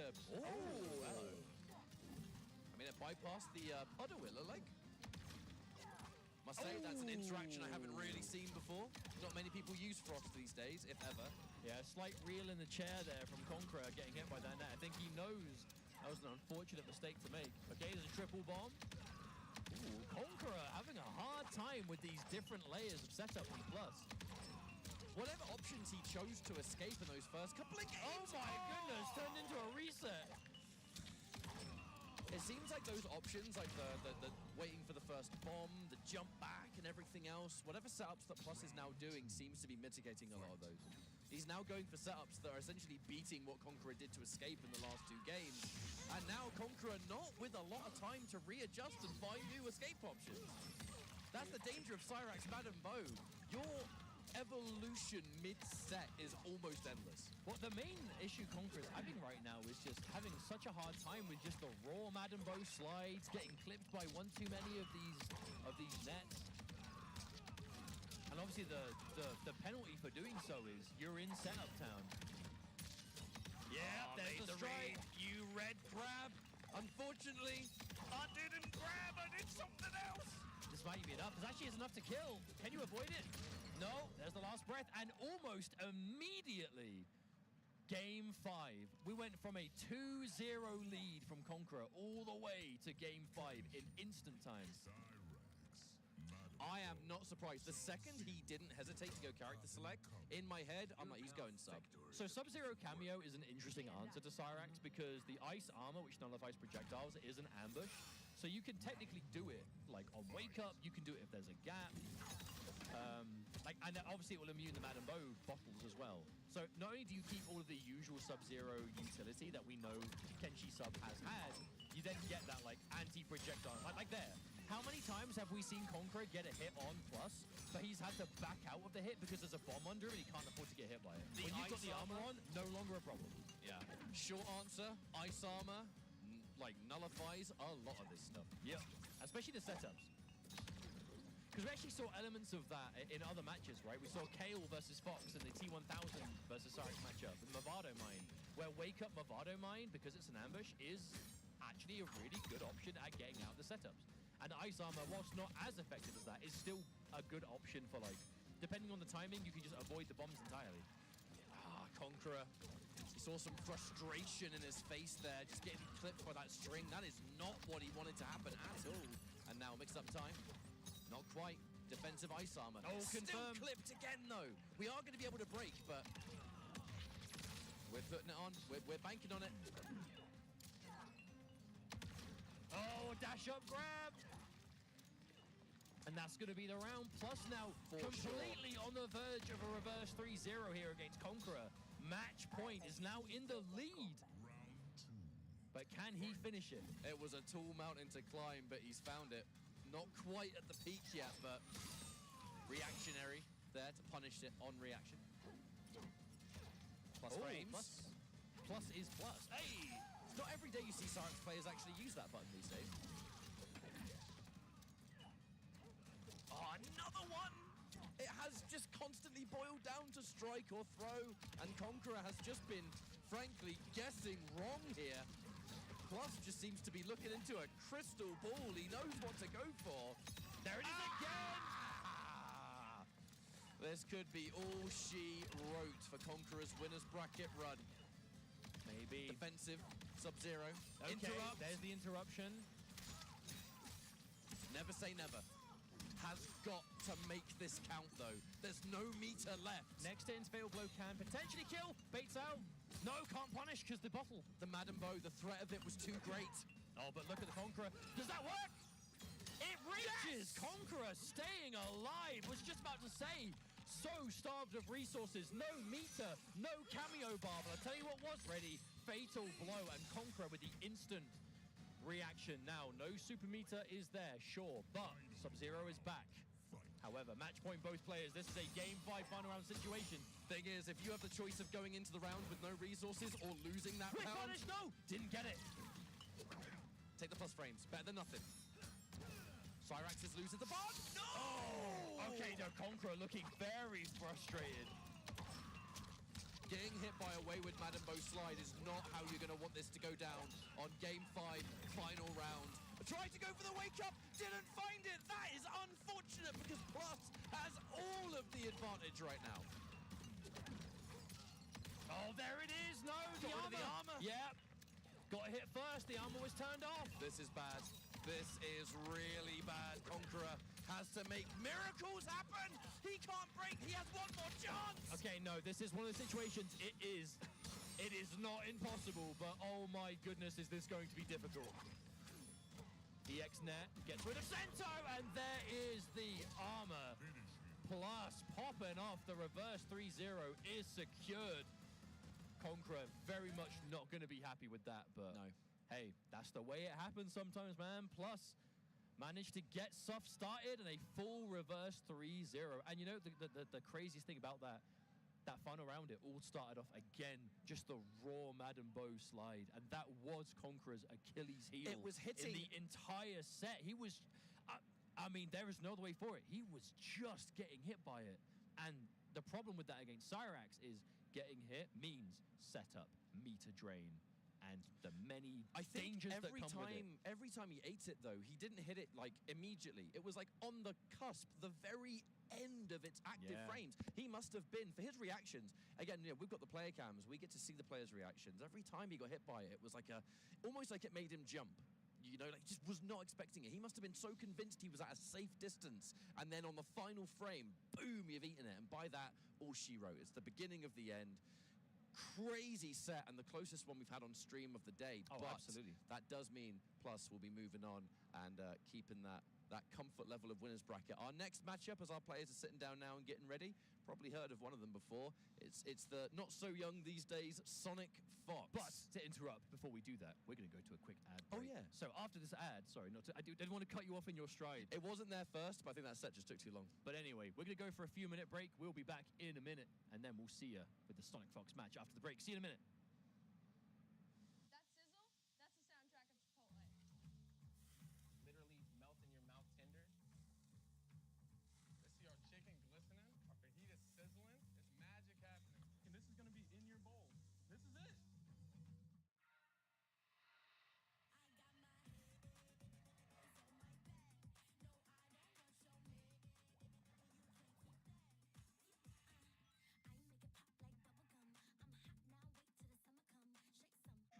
I won PlayStation's Road to Evo and went head-to-head with Arslan Ash. I won PlayStation Road to Evo and battled against Sonic Fox. I have never seen that in my life. To compete on PS5, choose your game, find PlayStation tournaments, and register. It's that easy. Sign up for PlayStation tournaments for opportunities to win unique prizes and much more.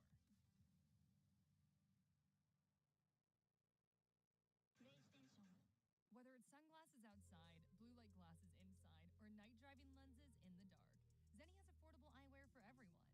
Get 10% off at zenni.com.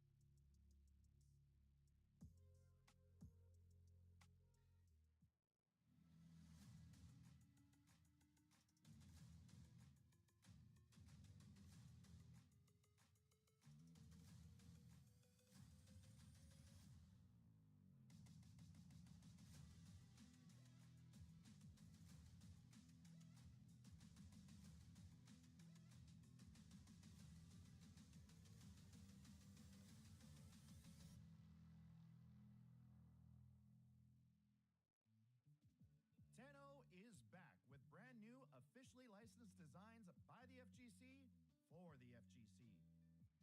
Our vendor booth will be open across all 3 event days, and if you won't be at EVO in person, the full range of products will be available online at merch.10-o.gg. That is merch.10-o.gg.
We are back once again here, EVO 2025, Mortal Kombat 1, and oh my lord, we're going to be seeing a couple of heavy hitters up next. Yes, my we name is are. Ketchup, joined by Mustard. Our first matchup, as we alluded to before the break, is going to be Drupak versus Sonic Fox. Followed by that, it's going to be Mike Lowe from Mexico, who was actually a final combat contestant last year, versus Kanemani, both of which still in the winner's bracket. I gotta say, we are going into winners round 2, and some of these matches are looking pretty crazy already. We just saw Plus pull off a reverse 3-0 against Conqueror in the winner's side. So the winner of this match will actually play against Plus to see. I think their box checks are done, yes. So, okay, the talk of this is going to be most likely Sonic Fox is playing a new team, Sector and Kung Lao. Definitely. Oh, okay. Tricky stuff. I'm already seeing the vision. Yo, I was gonna say Cyrax Movado as well. Yo, this team is sick. Cyrax Movado is so cool. Yeah, that was your favorite team. Now, for a short while. But no, Cyrax Movado, this team is so cool, man. It has some real, like, the setups with low slide, utility out of the drop. You get a true armored launch. But I will say, Cyrax historically in this game does not like being kept away. Ooh, hello. Yeah, extreme keep away is normally not what Cyrax wants to see, and that is the name of the game in this. I feel like Sector and Cyrax, they are so 180s of each other. You know, Sector extreme keep away, extreme defense, Cyrax extreme offense, and full punish on the teleport. So what you just saw there is why, in my opinion, this matchup is Cyrax's hardest matchup. Sector has the mobility, the range, the recovery, everything you could possibly need to stop Cyrax from getting in and doing any of the mix-ups, this character has. Trust me when I say this could even be 7-3. That is a bold claim, but I definitely think it's a bad matchup for Cyrax. But at the same time, you know, Cyrax Sub-Zero is a team that can work, but you don't want to have to change your entire cameo just for one matchup, If right? Cyrax can't pick hang on, Sub-Zero, no it's meter. hard. There is no meter here. This could be the start of something. Do we see some Movado stuff coming through? Okay, no, keeping it vanilla, but the chase! Okay. Good option here, cashing out with the fatal blow early. So good damage, potential maybe for Movado slide to follow up. I don't think Cyrax gets guaranteed Movado slide after fatal blow, but still maybe something to attempt, perhaps? No. Oh, I love the choice! Going for the mine instead. That was a perfect round from Drupak. Drupak got in once and made damn sure to make the most of it. It did cost a lot of resources, but still worked out. That's what you want to see, okay? I love the attempt, though, going for EX Nets just to get something under. Lovely crouch. Big decision there from Drupak, but one that paid off. Oh, underneath. But this is going to be a lot of the matchup in that neutral. You want to be doing those jump back missiles. Instant confirm, though. Hang on a minute. Hold that thought. Right, what are we doing? Set up. Oh, it didn't combo! Yep. I think it must have been the hat. It must have been something about the hat there that just caused it to not connect. Either way, another situation where Drupak, we've got the 2 bars, we're going to spend them. Oh, I love the layers, Drupak.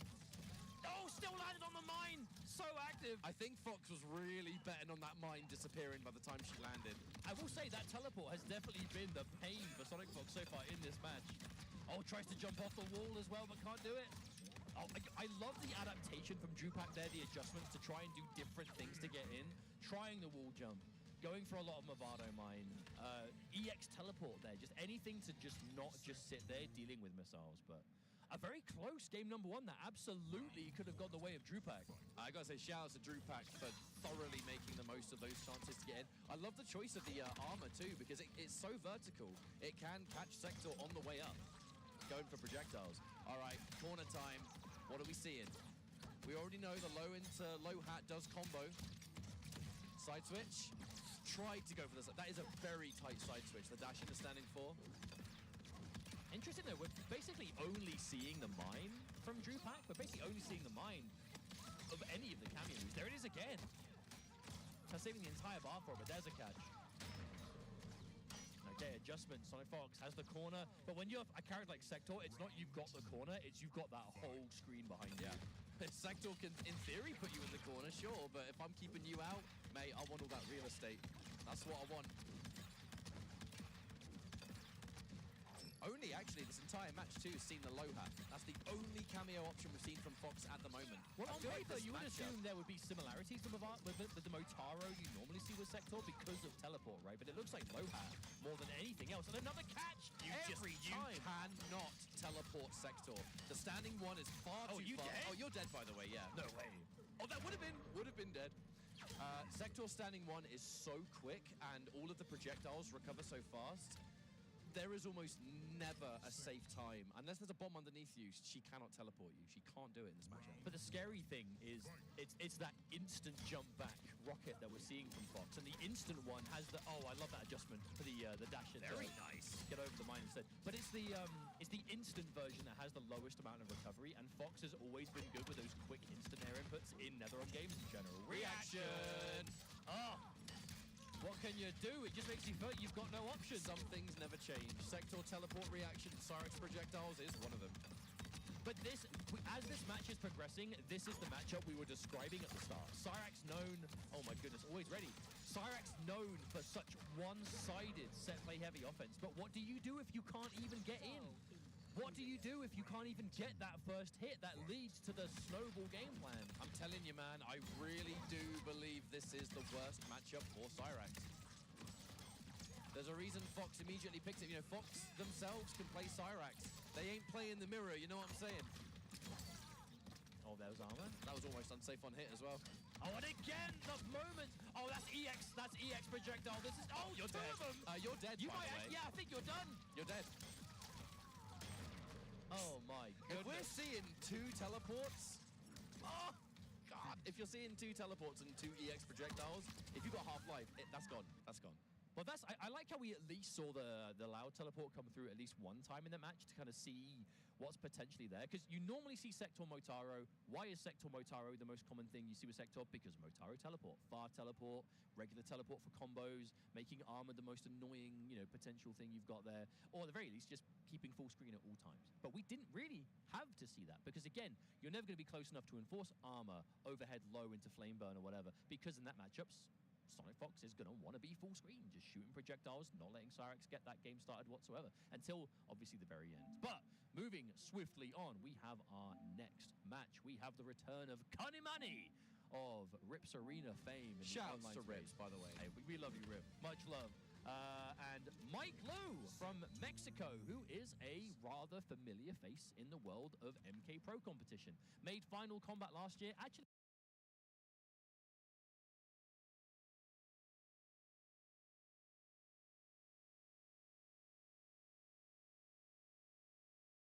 the game on the side of Kanimani, on the verge of making it 3-0, just keeping himself composed. Got to do it at this level.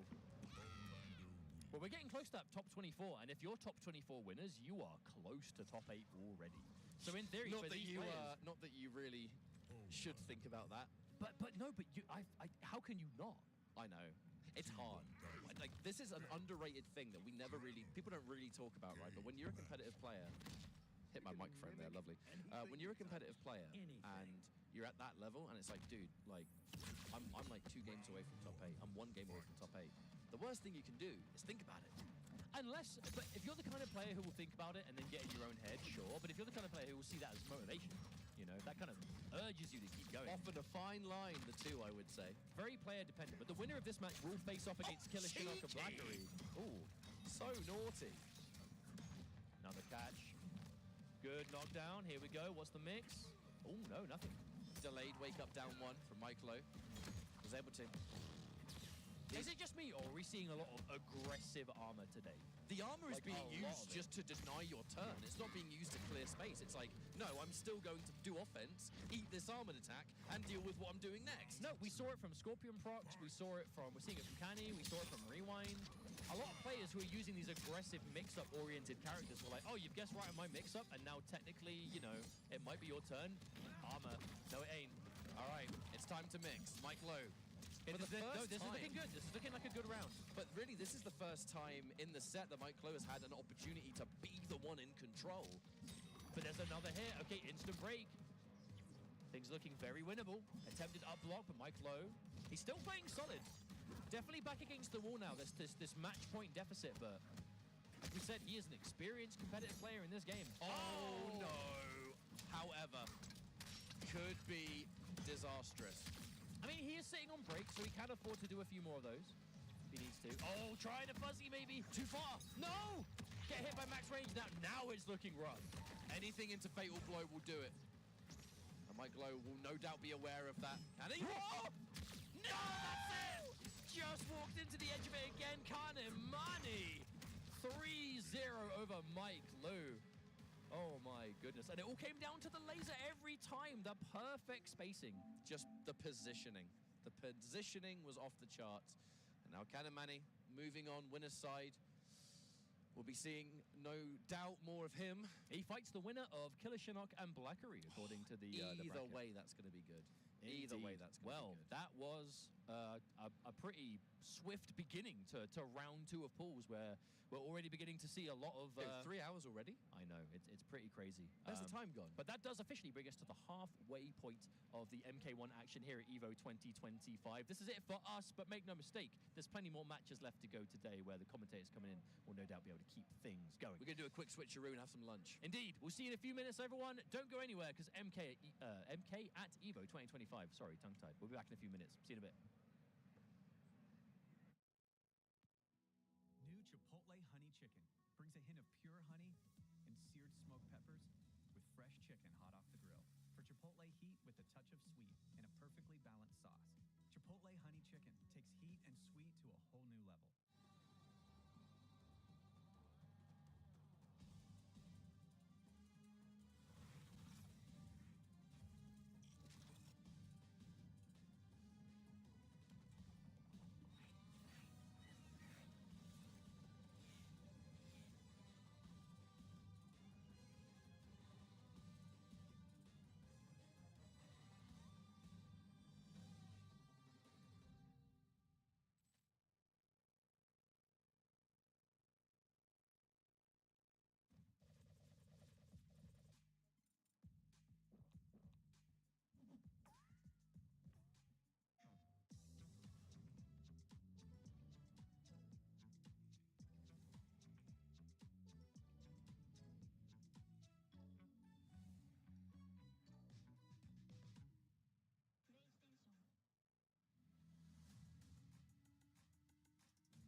What's going on, everyone, and welcome back to Evolution here in 2025 Mortal Kombat 1. On the menu, we're going to be setting top 8. I am going to be Mr. Aquaman. I'm Ultra David. Did you say 2025? Oh my God, I can't believe it, but we're here with Mortal Kombat 1. You guys were just watching earlier, of course, as the brothers were up here doing a fantastic job, taking it down to like the top 96-ish range. Pools beginning to there. Well, as you mentioned, we're going to ride this baby all the way to the top 8, man. Strap in. Yes, it's going to be a long one. We're going to be here for a few hours as we go from where we are right now, which, again, is like around top 96, into the top 24. We're going to nail down who will be in the top 8, and that will be tomorrow. Yes, ladies and gentlemen, like he's just saying, strap in. You're going to see all the meat and potatoes of the Mortal Kombat stew right now. You're going to see what these culinary experts of Mortal Kombat have been cooking up in their kitchens for the last couple of months here. It's the last demigod stop on the World Tour, the pro competition. There's also at stake an automatic qualification into Final Combat here, which could shake things up dramatically. The points that are at stake also can shake things up dramatically here for a lot of these top players. And on top of that, let's sprinkle on some bacon bits of some of the stories coming into this. That's going to be the likes of Connie Mani over here competing for the first time stateside. We're going to see the likes of him versus Latin America for the first time ever, seeing these massive continental matchups that we haven't seen before as the biggest kind of preamble to Final Combat that we could possibly ask for. It's going to be a major theme as we go through the points, how people are doing, who is qualified already. We certainly have some folks in here who have automatically qualified.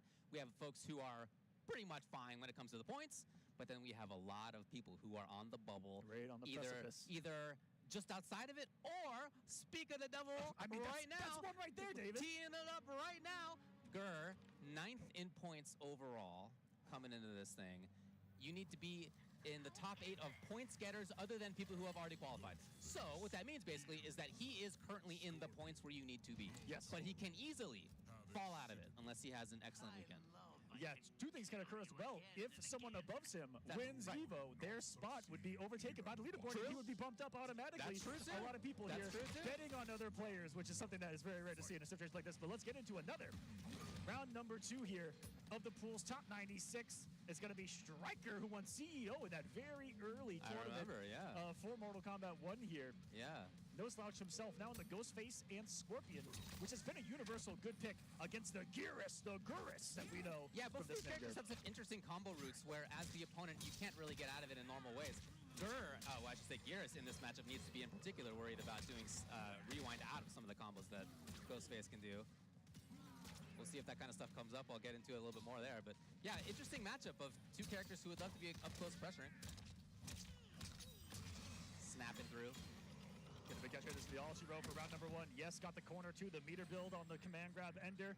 And a strong start for Gur here. But Ghostface Scorpion has a lot of firepower. It has a lot of long, damaging routes that go back into restand mix-up situations. Scorpion allows him to get a full combo off of his command grab, which is absolute lethality. And what a check on the empty jump with a normal grab from Gur. And from Gearus, it's going to set you full screen, game plan all over again, keep away. That's one of Gur's staples. Yeah, especially Gur. Like, a lot of Gearus's don't really make that work out. Gur has been making a living out of running away with characters where you're like, how are you running away with that character for 10 years? So congrats to him. He's still making it work.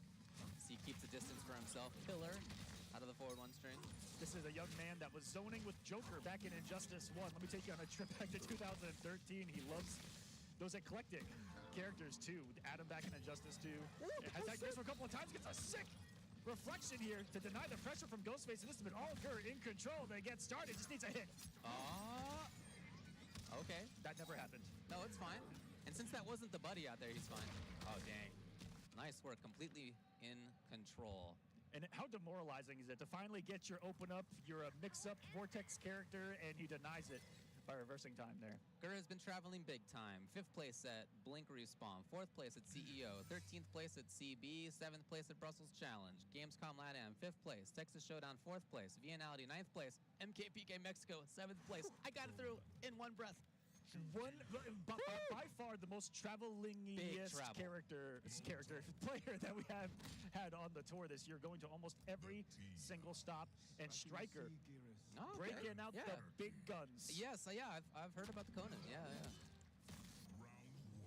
With the Shujinko too, which you don't see picked a lot against Gears here. See what kind of shenanigans the old master back there has. Yeah, like as up the usual, sleeve. he turns moves better, right? Like, so some of the stuff that for Gears is minus is plus frames when Shujinko does it. Can be pretty strong. And cool team just in general, of course. That's right. Big life, 1200 cool HP. combos. Yeah, there you go. Oh, look at him using Shujinko to set the whip punish right there. This is a character that also excels at big range, and it's hard to kind of keep this character away, especially when you're, even at full screen, you're a jump 3 distance away. Yeah, for sure. Oh, got him in time, Shujinko! That was sick, actually. All right. Big combo root. There's going to hold on to the damage. Gets a huge knockdown, too, here. Setting up the plus frames off the big boot. What a mind game cancelable is that big boot as well. Another hit from Shujinko, and a solid round from Striker. On the board with this one. All right. Gert did have the rewind there. He chose to hold on to that. Still stuck in the corner. You can get a lot of harassment going in this matchup, in my opinion. And in neutral, I really like Conan's buttons. I mean, obviously he's got great buttons in general. I don't know that that's a big strength for Geras compared to some characters, and I think in this matchup in particular, you really notice it. Got the cash outs right here. You sit back and watch a movie that Conan Shujinko does to you here. Great exposure of the gap right there from Gertha with the armor. Chance and swings with a big advancing button of his own. Both these characters can really throw down from about half down. It's huge not just for damage, but I guess you can get more towards the corner. Maybe more importantly, he's got the snap ready to go. He's got the rewind ready to go. And blown up! Interruption! Blown up! It is not invul when you started out. You got to know what the opponent's combo route timing is, and in that moment, Gert did not get it correct. It's all Striker. It's so aggressive with this, has to chase. Geras down right now, meets the final end of the sweep right there. Go for the throw, it's not there! But nothing! Oh no! What could have been, and another mind game from Striker on block where a throw exists. Normally a gap exists, and then Shujinko comes in with the actual kick to the gut. Yeah. Taken away. Here's defensive option right there. Striker on the board now, 1-1. Very much in control. Yeah, neutral game looked great. His pressure was excellent. And you mentioned Gert, one of the top seeds here. I believe seeded 8th overall, with just a couple of guys there in the top 9 not showing up here to EVO, but almost the entirety of the top of the pro competition here it's stacked. on display. Very stacked. If you guys are following on start.gg/EVO, you can see the action yourself, and everything from this round on is just a blockbuster. Thank you, NRS, for making him so shiny. He's so cool. He's very shiny. You can see him. I mean, you know, even if it's a dark stage, you can always see where Conan's walking around. Just by the glare. Yeah, honestly. Off of his muscles. I'm only looking at the eyes. Oh yeah, that's true too. They should have made that a little bit shinier, but that's for another day. So maybe for Gert, the idea is to pressure a little bit more. Tried it out there briefly. Oh, no punish right there. Lack of recovery, but Shujinko a swing and a miss on the Sand Tornado. Oh, huge opportunity. And Gert finally finds that whiff. Striker's been getting away with a few of those swings from about half screen. He's finally over it. He's gonna set the cone. Okay, got a few bars to set it up. And, okay.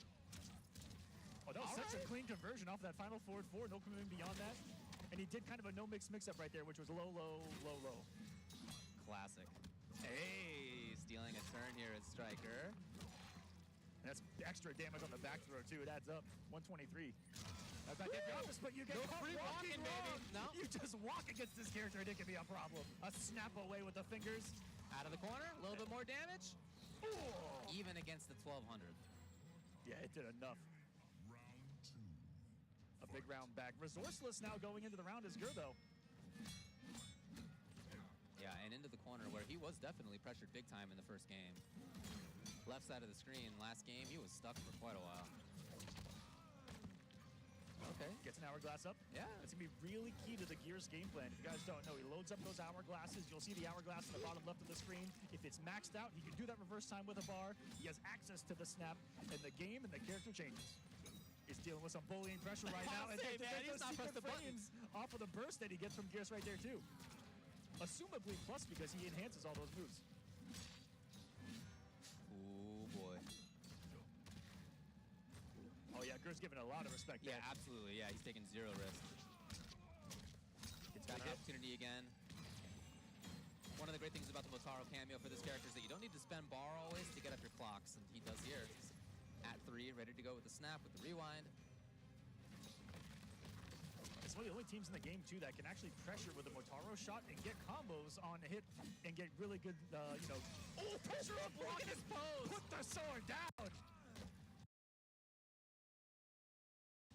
Oh, So that's heavy, man. I feel like Gurk got a lot more, but maybe he's playing around. Look at the time. Look at the time. On the way. 15, 14. Striker is running out of seconds. 11 on the clock. He's got to think about Snap as well. Snap just for timer. You cannot walk safely. Uh-oh! That was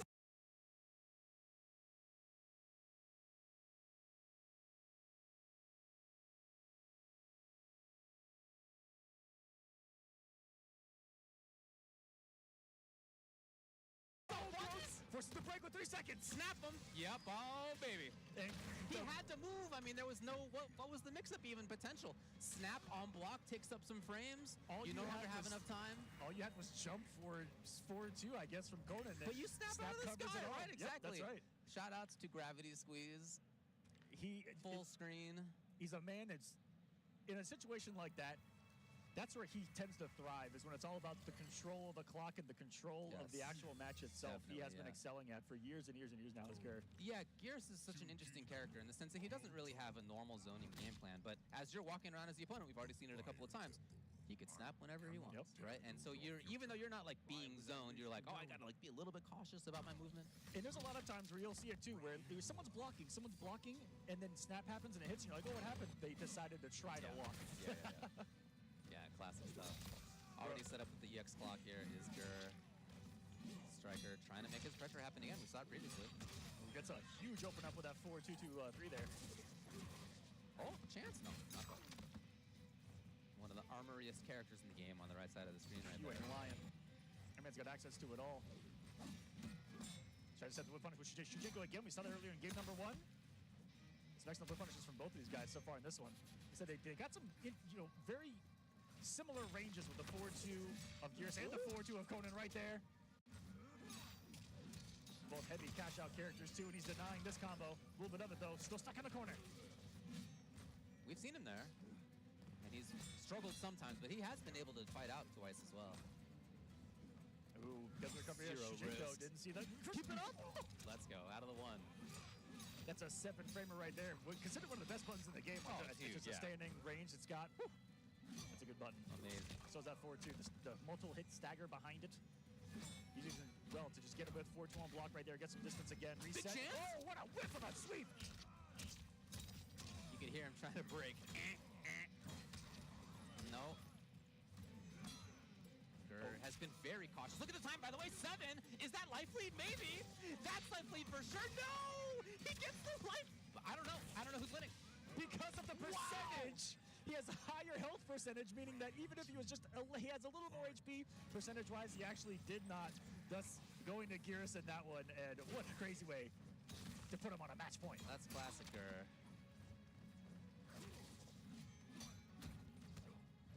That's where those health differences of the characters really come into play.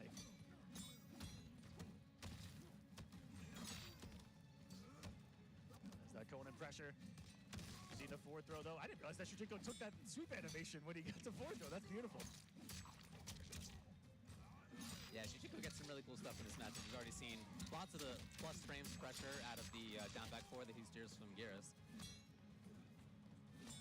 And giving Conan anything to zone with is actually a plus in armor to meet your armor.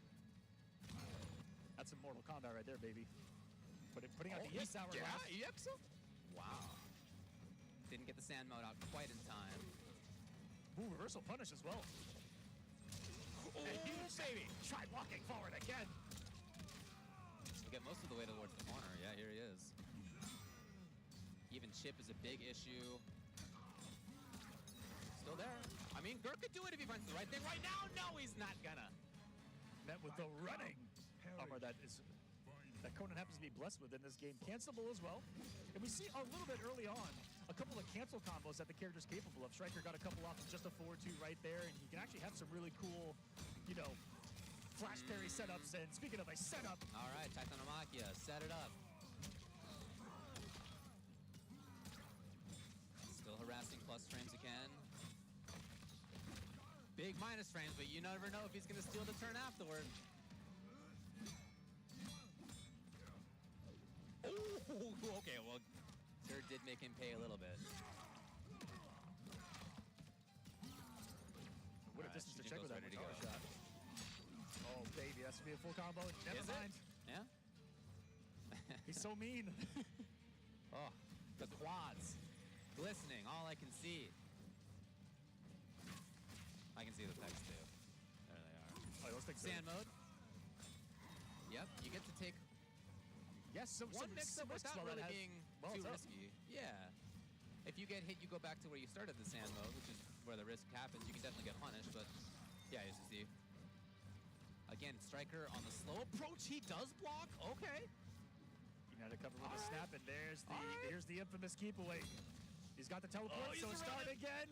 Armor. 10 on the clock. Striker needs to make it happen. Now, even a throw is okay for Gur. That is a win for Gur. That was 5 seconds off the clock. Striker, can you find it? No, it will not be there as Gur takes it 3-2-1. A nice sigh of relief off of the chest right there.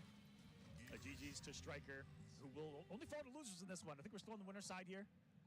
Gur advancing along the bracket, one step closer to that top 24, step closer to that top 8. He is